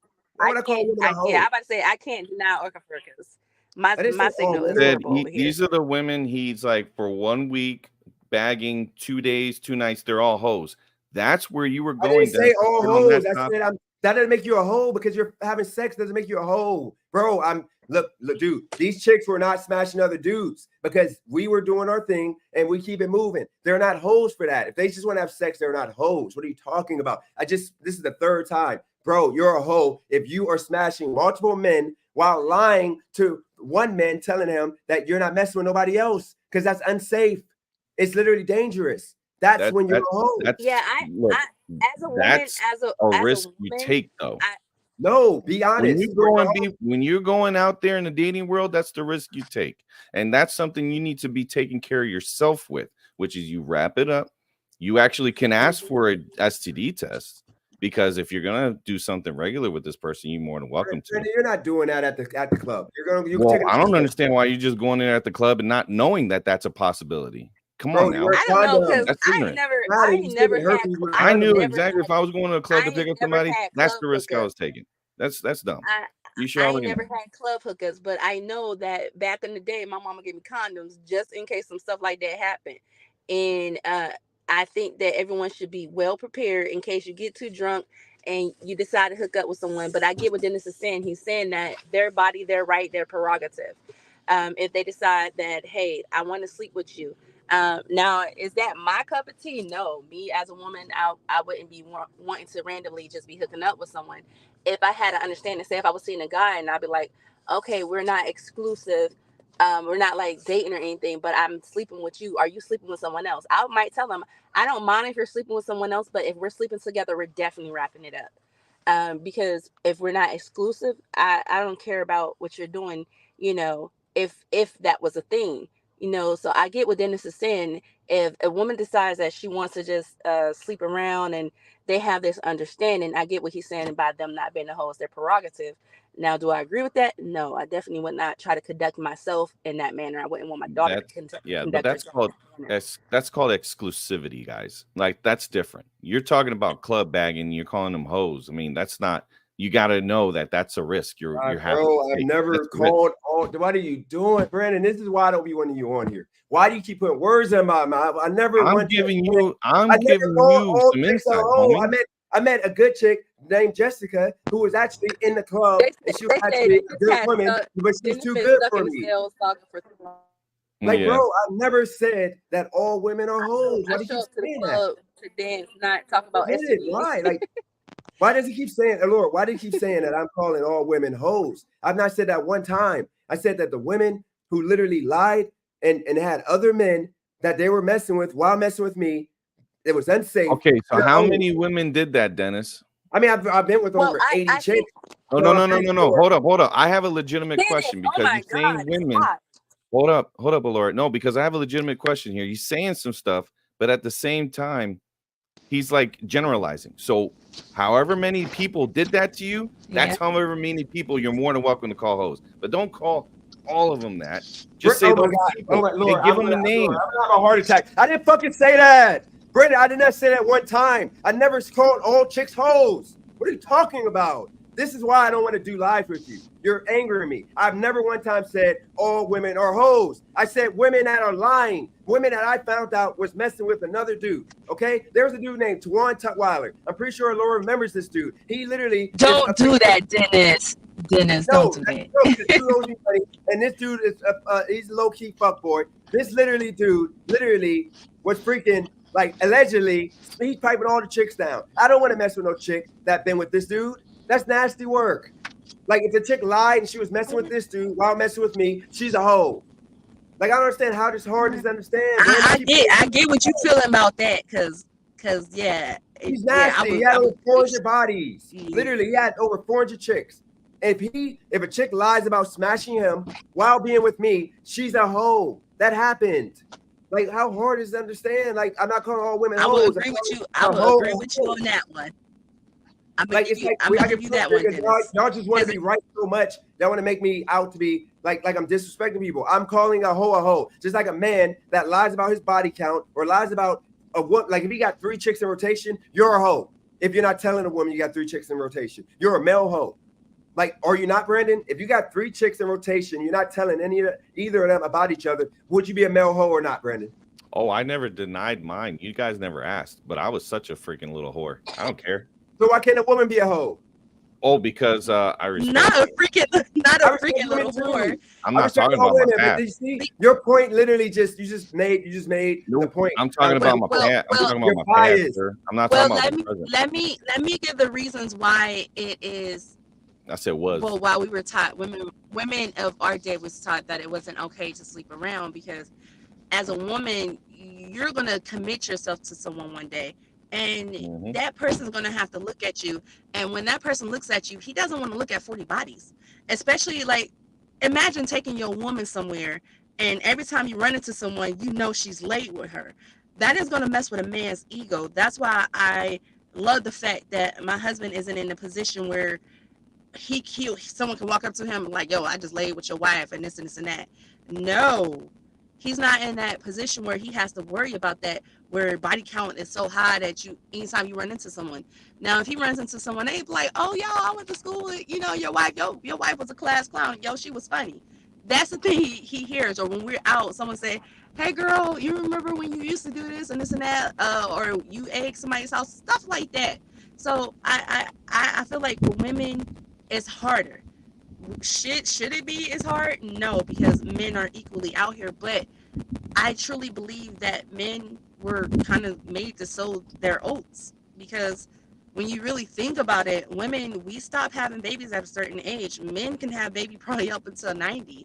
And if our biological clock stops, that lets us know, okay, I'm not saying men should just be out here cheating, but I'm just saying that's where I'm like, I feel like men can be, it's kind of tricky. I understand why men don't get the title of hoe because of how their body works. I understand that. Is it fair? No. But I kind of understand the science behind it. But at the same time, it's unfair to label women like that when some women don't really believe in relationships. Some women, they just want to peruse. I'm not that type of woman, but I'm also not going to knock another woman for her choices, her body, her right. Who am I to judge? I'm not about to judge nobody because who am I? I got you. Saying your audio's cracking, Laura. Brandon, listen, I don't have, like I said before, I have. Yeah, I'm in the car. I'm in the car on my phone. Very good. Well, look, Brandon, I have no issue with you. Like I just want peace. And you got to understand, Brandon, the reason why I said it doesn't work with us, why I wanted you to do your own show on here, maybe even with Laura, and push people to your channel too, is because you are not a literal person. Like you literally just said you won't call women a hoe because you respect women. When I'm the biggest advocate of respecting women, which is why a lot of people be at my neck now that I changed my ways. Like you know what a hoe is. It's male hoes and there's female hoes. So we just spent 10 minutes. We didn't talk about me. We're talking about the other stuff. But we just spent 10 minutes. I'm not talking about what I was. No, but we just spent 10 minutes debating a whole because of the context you didn't want to put out there, and this is what I don't want to do because it literally angers me, it frustrates me. Again, you're not realizing, Dennis, what I'm trying to say. The person who I was is not who I am, and that's the thing that you're not getting. You're living in the past. I'm not. I'm trying to move forward in life and not like track backwards and remember all that stuff because I was heinous, and I've always said that. I always said I wasn't a good individual in the past. I did it wrong in my first marriage. My second marriage, I tried to do the right thing, and it backfired on me because karma. I'm a big proponent of putting out good because good will come back. That's why I don't live there, because what I did there, I don't want to be that person again. I don't want to live that life. That life was unmedicated bipolar, dude. That was just wrong on all levels. So I want you to understand that it does work for us because we should have opposing views. The only thing is you get too much in your feels for these opposing views and not seeing what I'm saying in substance. Don't look at the words that I'm saying. Look underneath those words and look at the meaning behind them. And that's what I'm trying to convey to everybody is look past that and look at something more deeper, like philosophically in yourself, self-reflect, because you're going to realize if you talk to yourself about these things you're saying, you're going to say, that's fucked up. I don't want to think about that. That was bad me. I don't want to be that person. I want to be a better version of myself because the yesterday me ain't today me. And I always want to strive for better. That's how I think the message should be for your channel, because that's a good positive message. And that's what you said you wanted to do. And I said, I will help you. I'll give you everything I got. But you got to be working with me here. We have to have opposing views. That's what people want to see. Yeah. No, actually, can I be the voice? Can I be the voice of reason? DJ and B-Vaz, I think both of you guys are right. I really do. I think that Dennis brings an element of just creativity, and I think B-Vaz brings a level of level-headedness. I think that you guys balance each other out, even though y'all go back and forth sometimes. I think that we need your outrageousness. I think that we need B-Vaz calmness, and sometimes you need, the other aspects that you put onto your channel. I feel like that all goes hand in hand. Now, I feel like we can't force our views on other people. You can say what you feel, but you can't voice your views on, people. And B-Vaz, you might have an idea of how he should run the channel, but he has a vision for the channel ultimately. But I really feel like you bring something great to his channel. I feel like you bring something of value to him too. And watching you two work together, I love it, because y'all have always had this energy. Even on my platform, y'all had this energy. And I respect DJ's vision, and I definitely respect B-Vaz, because B-Vaz comes from a place of healing. He has done the work. He has went to counseling. He has done these things, so he's speaking from a place of healing. That's why he say he doesn't dwell on the past. Dennis, you haven't put in that work yet. You right now, like, listen, these were my glory days, and there's nothing wrong with remembering your glory days. Sometimes you think about your glory days, those were the days you're the most happiest. And I think that's why Dennis sometimes goes there. And sometimes I don't think it's to make discredit Cali Girl's beauty or anything like that. It's just him remembering, this is where I was at once upon a time ago, but this is where I'm trying to get to again. That's why he's working so hard to build up this channel. That's why he's working so hard to gain this money again, because Dennis, he had a little bit of money. And when he had that money, that's when he felt the most confident. Now, I'm just paraphrasing and guessing. I'm not 100% sure on that. That's just my take on it. But I think that both of you guys have valid points. And I think that you guys should definitely respect each other's views and respect how, I'm just trying to be a peacemaker. But that was me being a voice of reason. Thank you, Laura. So, DJ, can you highlight that comment with Derek? Go up a little bit. You'll see it says, I'm always disagreeable. Who? Says Cap. Yeah. So, Dennis, can you elaborate, even though we may have opposing views, what are the times that I have always disagreed with you? I don't usually disagree with you on things. No, I'm going to keep it a buck with this live today, okay? Brandon, this is what he's saying. And mind you, I think he's one of the people that Derek disagrees with everything I got to say. This is the problem, Brandon. I've literally said 4 different times now that I'm not calling all women hoes, because I would never do that. I respect women too much. What I was calling out was women who literally are the definition of hoes, just like men are the definition of hoes in their own sense. Instead of you just we talk about the topic, you have to do this whole keep saying that I'm calling all women hoes when I didn't, or all these women I've been with hoes, what I didn't say. And then secondly, then I'd say that to you. Then you make another point that the women I was with, I need to apologize to their kids or whatever for calling them hoes, which I'm not doing, because I didn't mention one woman that was a hoe. Like, nobody knows who the hoes were, because guess what? I don't talk about the people personally. And on my Facebook page, the women that's on there aren't labeled as hoe underneath their picture if they're on my Facebook page. But the whole point of the matter is, the reason why this wouldn't work, Laura, and I know you're trying to be peacemaker, is because people don't want this conversation. People want the real. Okay, this ain't real, because I'm not going to sit here and not speak based on life. They don't care. No offense to you, Brandon. They don't care about your life. They don't care about Laura on this channel. They care about me. What they want is you to add in and eventually become somebody they can care about. But you got to put time in.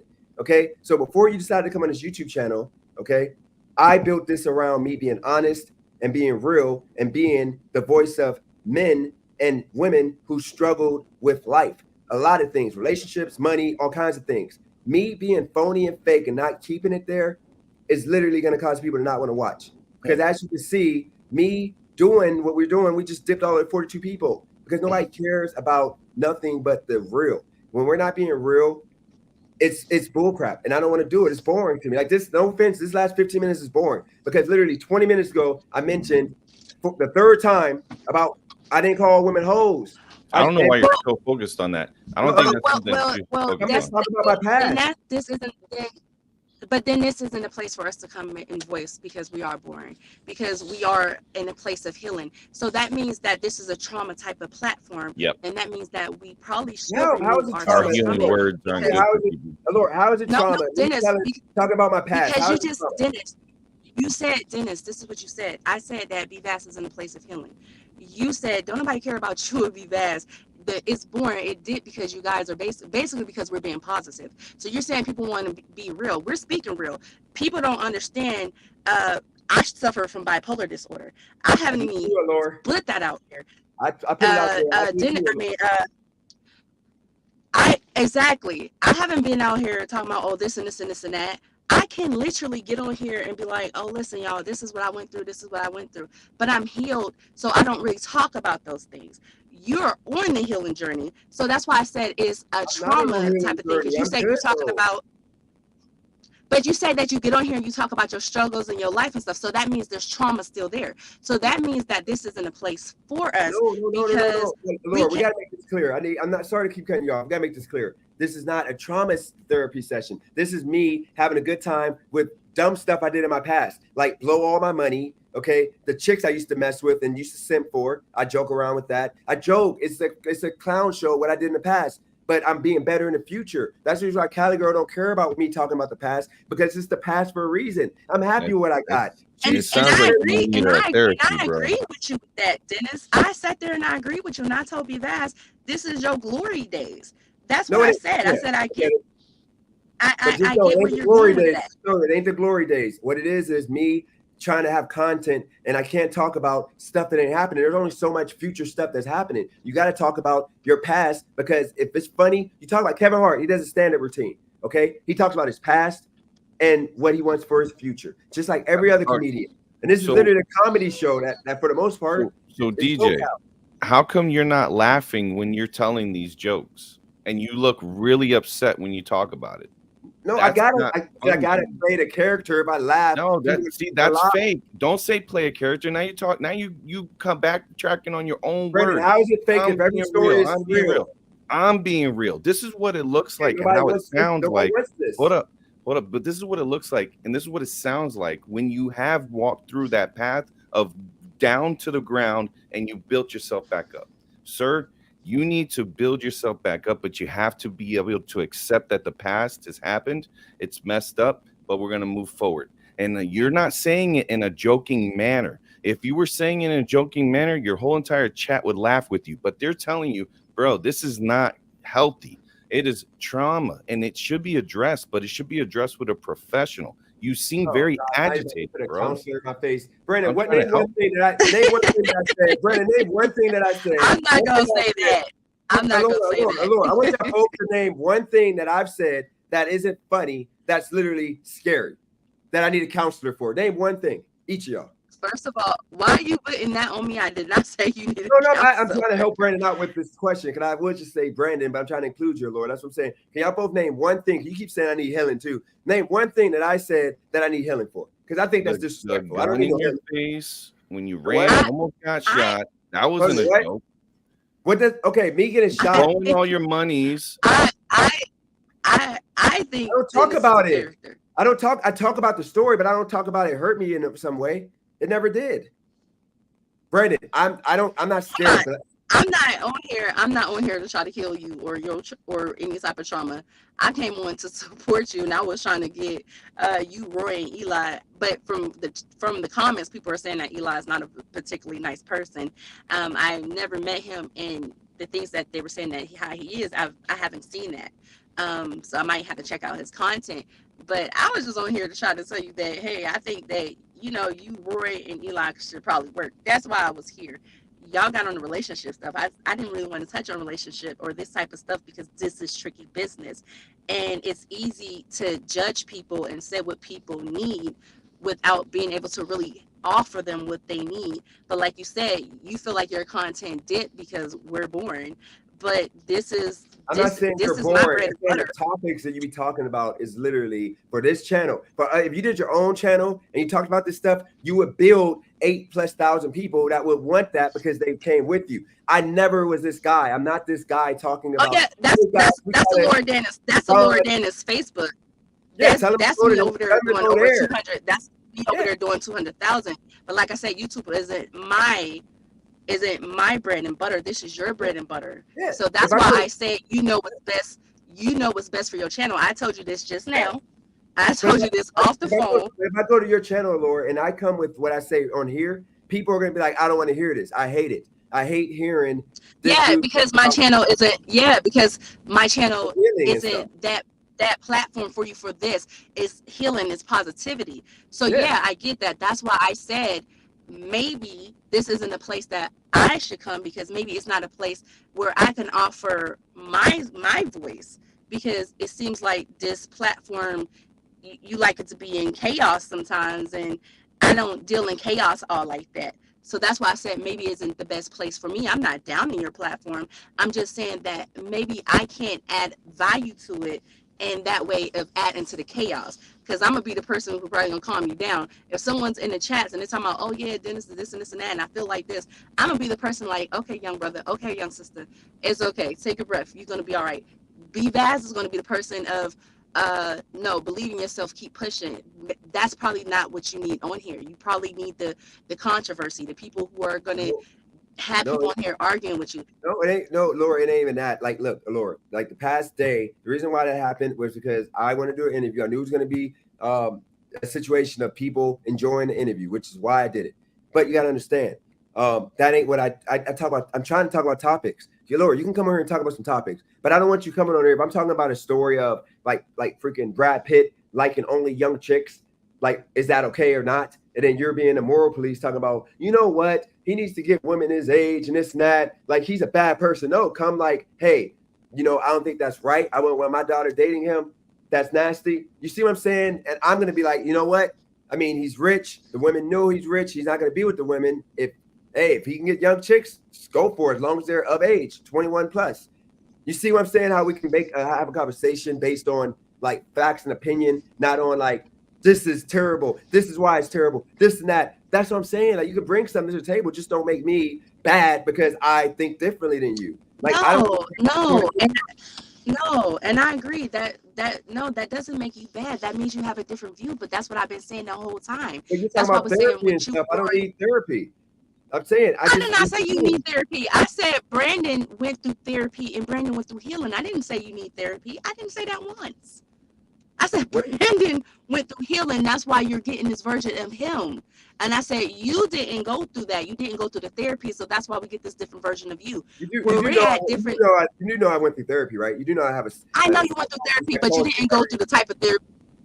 don't matter. Listen. Therapy is therapy. I've been in therapy for 5+ years. Every single month I get that phone call. I got to talk to him for an hour. I know because you have to there's get your different kinds, stuff. dude. I do know that. There's like 5 different kinds. There's psychologists, and then there's therapists, and then there's counselors. There's levels to it. But I'm not gonna knock you on that, DJ. I'm not here to tear you down at all. That's why I had said that you have your views. That's why I was trying to get you to work with Roy and what's the name, because everyone has a different view. We're all at different stages in life. It doesn't mean Vivaz is right. It doesn't mean that I'm right. It doesn't mean that you're right. It means that we have different opinions for the stages of life that we went through. I went through some trauma. I've said to you, I have anxiety talking about my trauma. You're so courageous to get on here and talk about the things that you've been through. I told you, I said, like, when I get on Facebook Live and I have to talk about things, I have anxiety because publicly, that is trauma for me. I can't do that.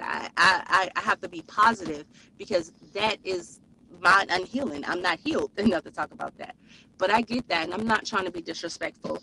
Or I would never, like I told you, I would never tear down what you have built. I respect that. Do we always get along? No. Do we always share the same views? No.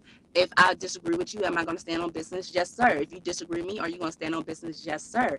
That's where we at. Just, agree to disagree. I get it. I just want y'all to both to understand in the future, okay? You're always down. I mean, you're always open to come on. I don't have no issue with either of you guys. I just need y'all to understand from this point on, please do not put words in my mouth that I did not say. Don't accuse me of saying stuff. Like when I used to say the blacks, I'm talking about, Laura, I don't want to say the N-word, so I say the blacks. That's what I mean. It's that simple. So when people say that I'm calling all black people bad or all black people criminals or all black people this and that, I ain't say that. All I'm saying is when I say something, take it for what I say. Stop putting words in my mouth just to make yourself, not you or Brandon, but anybody, stop making yourself look good by trying to say something I didn't say. And that's all I want y'all both to understand. If you can't come and do that on this channel, then don't come on, because I'm going to continue talking about my past in a way I want to talk about it, because people, as you should. There's new people that come on here. And as a YouTube creator, that's what my channel is about. It's about my past and what I did to change my past and about my future. I talk about it all. And it helps because a lot of people are new to the channel. A lot of people enjoy that. And my channel numbers are increasing. So I just need you to understand, I get it. Healing and all that stuff is good. But for some people heal a different way. Some people heal by just talking about the situations and, getting different opinions from people. Like people come on here and they don't know how to talk to women. I tell them how I crashed and burned for so long. And then I tell them about how I made things happen for myself in regards to women. But I have to go to the past. And last thing I'm going to say about that is Cali Girl should not be talked about, period, in regards to any of this stuff. Because when it comes down to it, she signed up for this when she decided to be with me. She knew exactly what my content was before we got together. We were literally talking. We met through YouTube. So if she does not like what I'm talking about, I don't know what to tell her. And she knows this because she took it. What I was talking about at that moment, she got to take it now. She can't switch up because you just want to switch up and act like you forgot what it was. I was always talking about this. This is what made my channel big at that point. And it dipped when I decided to go away and run from all the smoke. And that's the only reason why I dipped, because I was being afraid of the comments and all that, because I was trying to turn into a people pleaser. But it backfired on me. But with that said, look, let's just agree to disagree and we can move forward. Right. Y'all free to come on anytime. I have no issue with you, Brandon. It's just, please, if you can just do me this one out of respect. I will never put words in your mouth, never accuse you of anything that you didn't say to me personally, or you didn't say on this live. I asked for the same thing. Don't say that don't just stop using that all word, because I never on the history of this channel said all people did this, or all women did this, or all animals are this, or all lips look like this, or all heads look like. I've never done that. I say the specific people, okay, or persons, and I say some people do this, because all people aren't the same. All animals, all things aren't the same. Like me and Brandon pretty much got bald heads, but my head is not as bald as his. So it makes us different. You generalize. You do generalize. No, you see what I'm saying? No, me and Brandon both got bald heads. But I'm not going to say all people with bald heads look good. Brandon looked better with a bald head than I do. Okay? When I got my hair looks trash. Look at this. This is trash. Brandon actually looks good with his head, bald. You see what I'm saying? So I would never say that all bald people look good. I don't look good. No, I don't look good because you see my lineup is like this like terrible. Like it's all the way back here when I try to go bald. I can't see your Dennis. I can't see your lineup, and plus I'm not here to judge here. Plus, look at my head shape. My head shape is not meant to be bald. I was here to be the peacekeeper.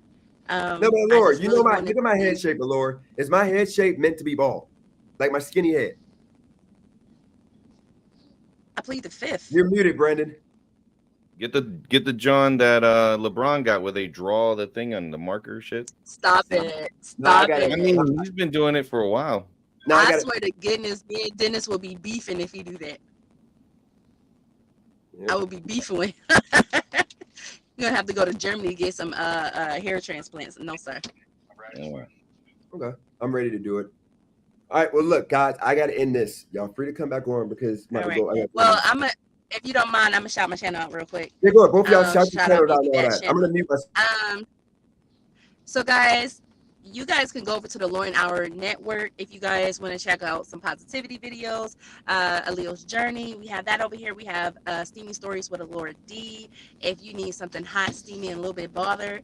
And we also have Avengers of the Space Blurs. That's my podcast for nerds and blurs if you guys are into that type of thing. And then we also have the Lauren Hour podcast. My channel really is about positivity. And we do get messy. We do have messy boots. So it's not boring all the time when we're talking about positivity and uplifting each other. But please do check out the channel. I noticed that someone said the name was very long. So I am going to actually shorten it up and abbreviate it so it's easier to find. And for the people who did subscribe yesterday, I do appreciate you guys so much. I appreciate all the support and all the love. You guys are wonderful. Keep doing what you're doing, loving each other and voicing your opinion. Your speech is what you have, and use your voice to speak up and stand up for what's right. Love you guys. Yeah. Fine, I'm out. And y'all can find B Vass over there too. That's my co-host. Yeah. So I'm over there too. We will be starting it up again over there with the podcast. We took breaks because this coming May 3rd, I'll be walking with my bachelor's degree through Penn State, and then I'll have this extra time on my hands. And what I would like to say is on my socials, you can find me at BVAZ711. That's also all gaming as well. So if you guys are looking at it in the gaming sector, you can hit me up there. And Piggy Gang up. So you guys, Razor, bipolar, but I'm not one that's in a trauma-filled thing. More like I have to deal with what I have and learn to live with it. So there's no there's nothing you can say that's going to bother me there. Razor, you're pretty funny. I'm not really a hater on those that want to throw shade. So you guys rock. Chat's always been great. Love y'all. You guys are dope. Thank you, DJ, again for having me on. Agree to disagree would probably be my moral of the day for everyone. You can have opposing views, but at the same time, you can also come together and have a talk that sounds like a very logical, session. You can get through life with having a disagreement and not want to hurt each other in any other way. So Rage Face, definitely just hit me up on there. Whatever games thing you play, just hit me up. But hit me up too, because we about to jump on some Diablo. My gamer tag is Miss Nataku. That's capital MZ space NATAKU. If anybody want a game, go ahead and go over there and add me. And yes, we all three do have bipolar. We're from Youngstown, Ohio. Some trauma there. It's something in the water. But bye, guys. You guys have a wonderful evening. Dennis, thanks for having us. Yep. And appreciate y'all both, Brandon and Laura. All right. And then I'm going to appreciate y'all. Okay. I'm going to move y'all real quick. So guys, okay. So look, let me wrap this up by saying this, okay? Look, I think that the problem, like I said before, that I face is this. I do have relationships that I'm trying to keep, but at the same time, if I can't do me on this YouTube, then I'm going to just have to not be involved, because I'm sorry, nobody has the right to be mad if I don't let them come up here, which is what today's live is about. Nobody has the right to be mad about that. Nobody has the right to tell me how to do my channel. My channel grew based on my choices, such as that podcast I did yesterday. Okay. Or that interview or conversation I had yesterday. That's the reason why we have this new energy with the numbers. Okay. And the topics I'm talking about, people enjoy enough to watch. So I'm going to do me and continue doing me. I'm not switching nothing up. If people can't get the program, then just let me do me. That's all I can say. Okay. I got Verizon. I'm supposed to handle this Verizon situation. Actually, I'm gonna handle this. Craig will be on. We're gonna be in an hour. I'll see you guys in an hour and a half with Craig. Appreciate y'all. I'm sorry. One moment. I'm finishing up with work here, and my phone died. Look, guys. Sure. Okay, guys. I'm gonna wrap up here. Check out me and Craig. We're gonna get everything out. Everything out. We're gonna talk about everything and just put men fences. Just keep it moving. I'm tired of negativity from him, and I told him this is it. Okay. So, and by the way, no, I got to trade in the iPhone, and I didn't get to trade it in, and he's about to send me the shipping label. So I'm trying to have him do it because if they got to manually approve it. That's what we're doing right now. So that's I'll see. One moment. I'm sorry. And I don't know if you can start working on that shipping label, but I'm almost done. So look, guys, appreciate y'all for tuning in. See y'all at 5 o'clock, which is an hour and a half from now. That's all I got. Appreciate y'all. I'm out. Peace.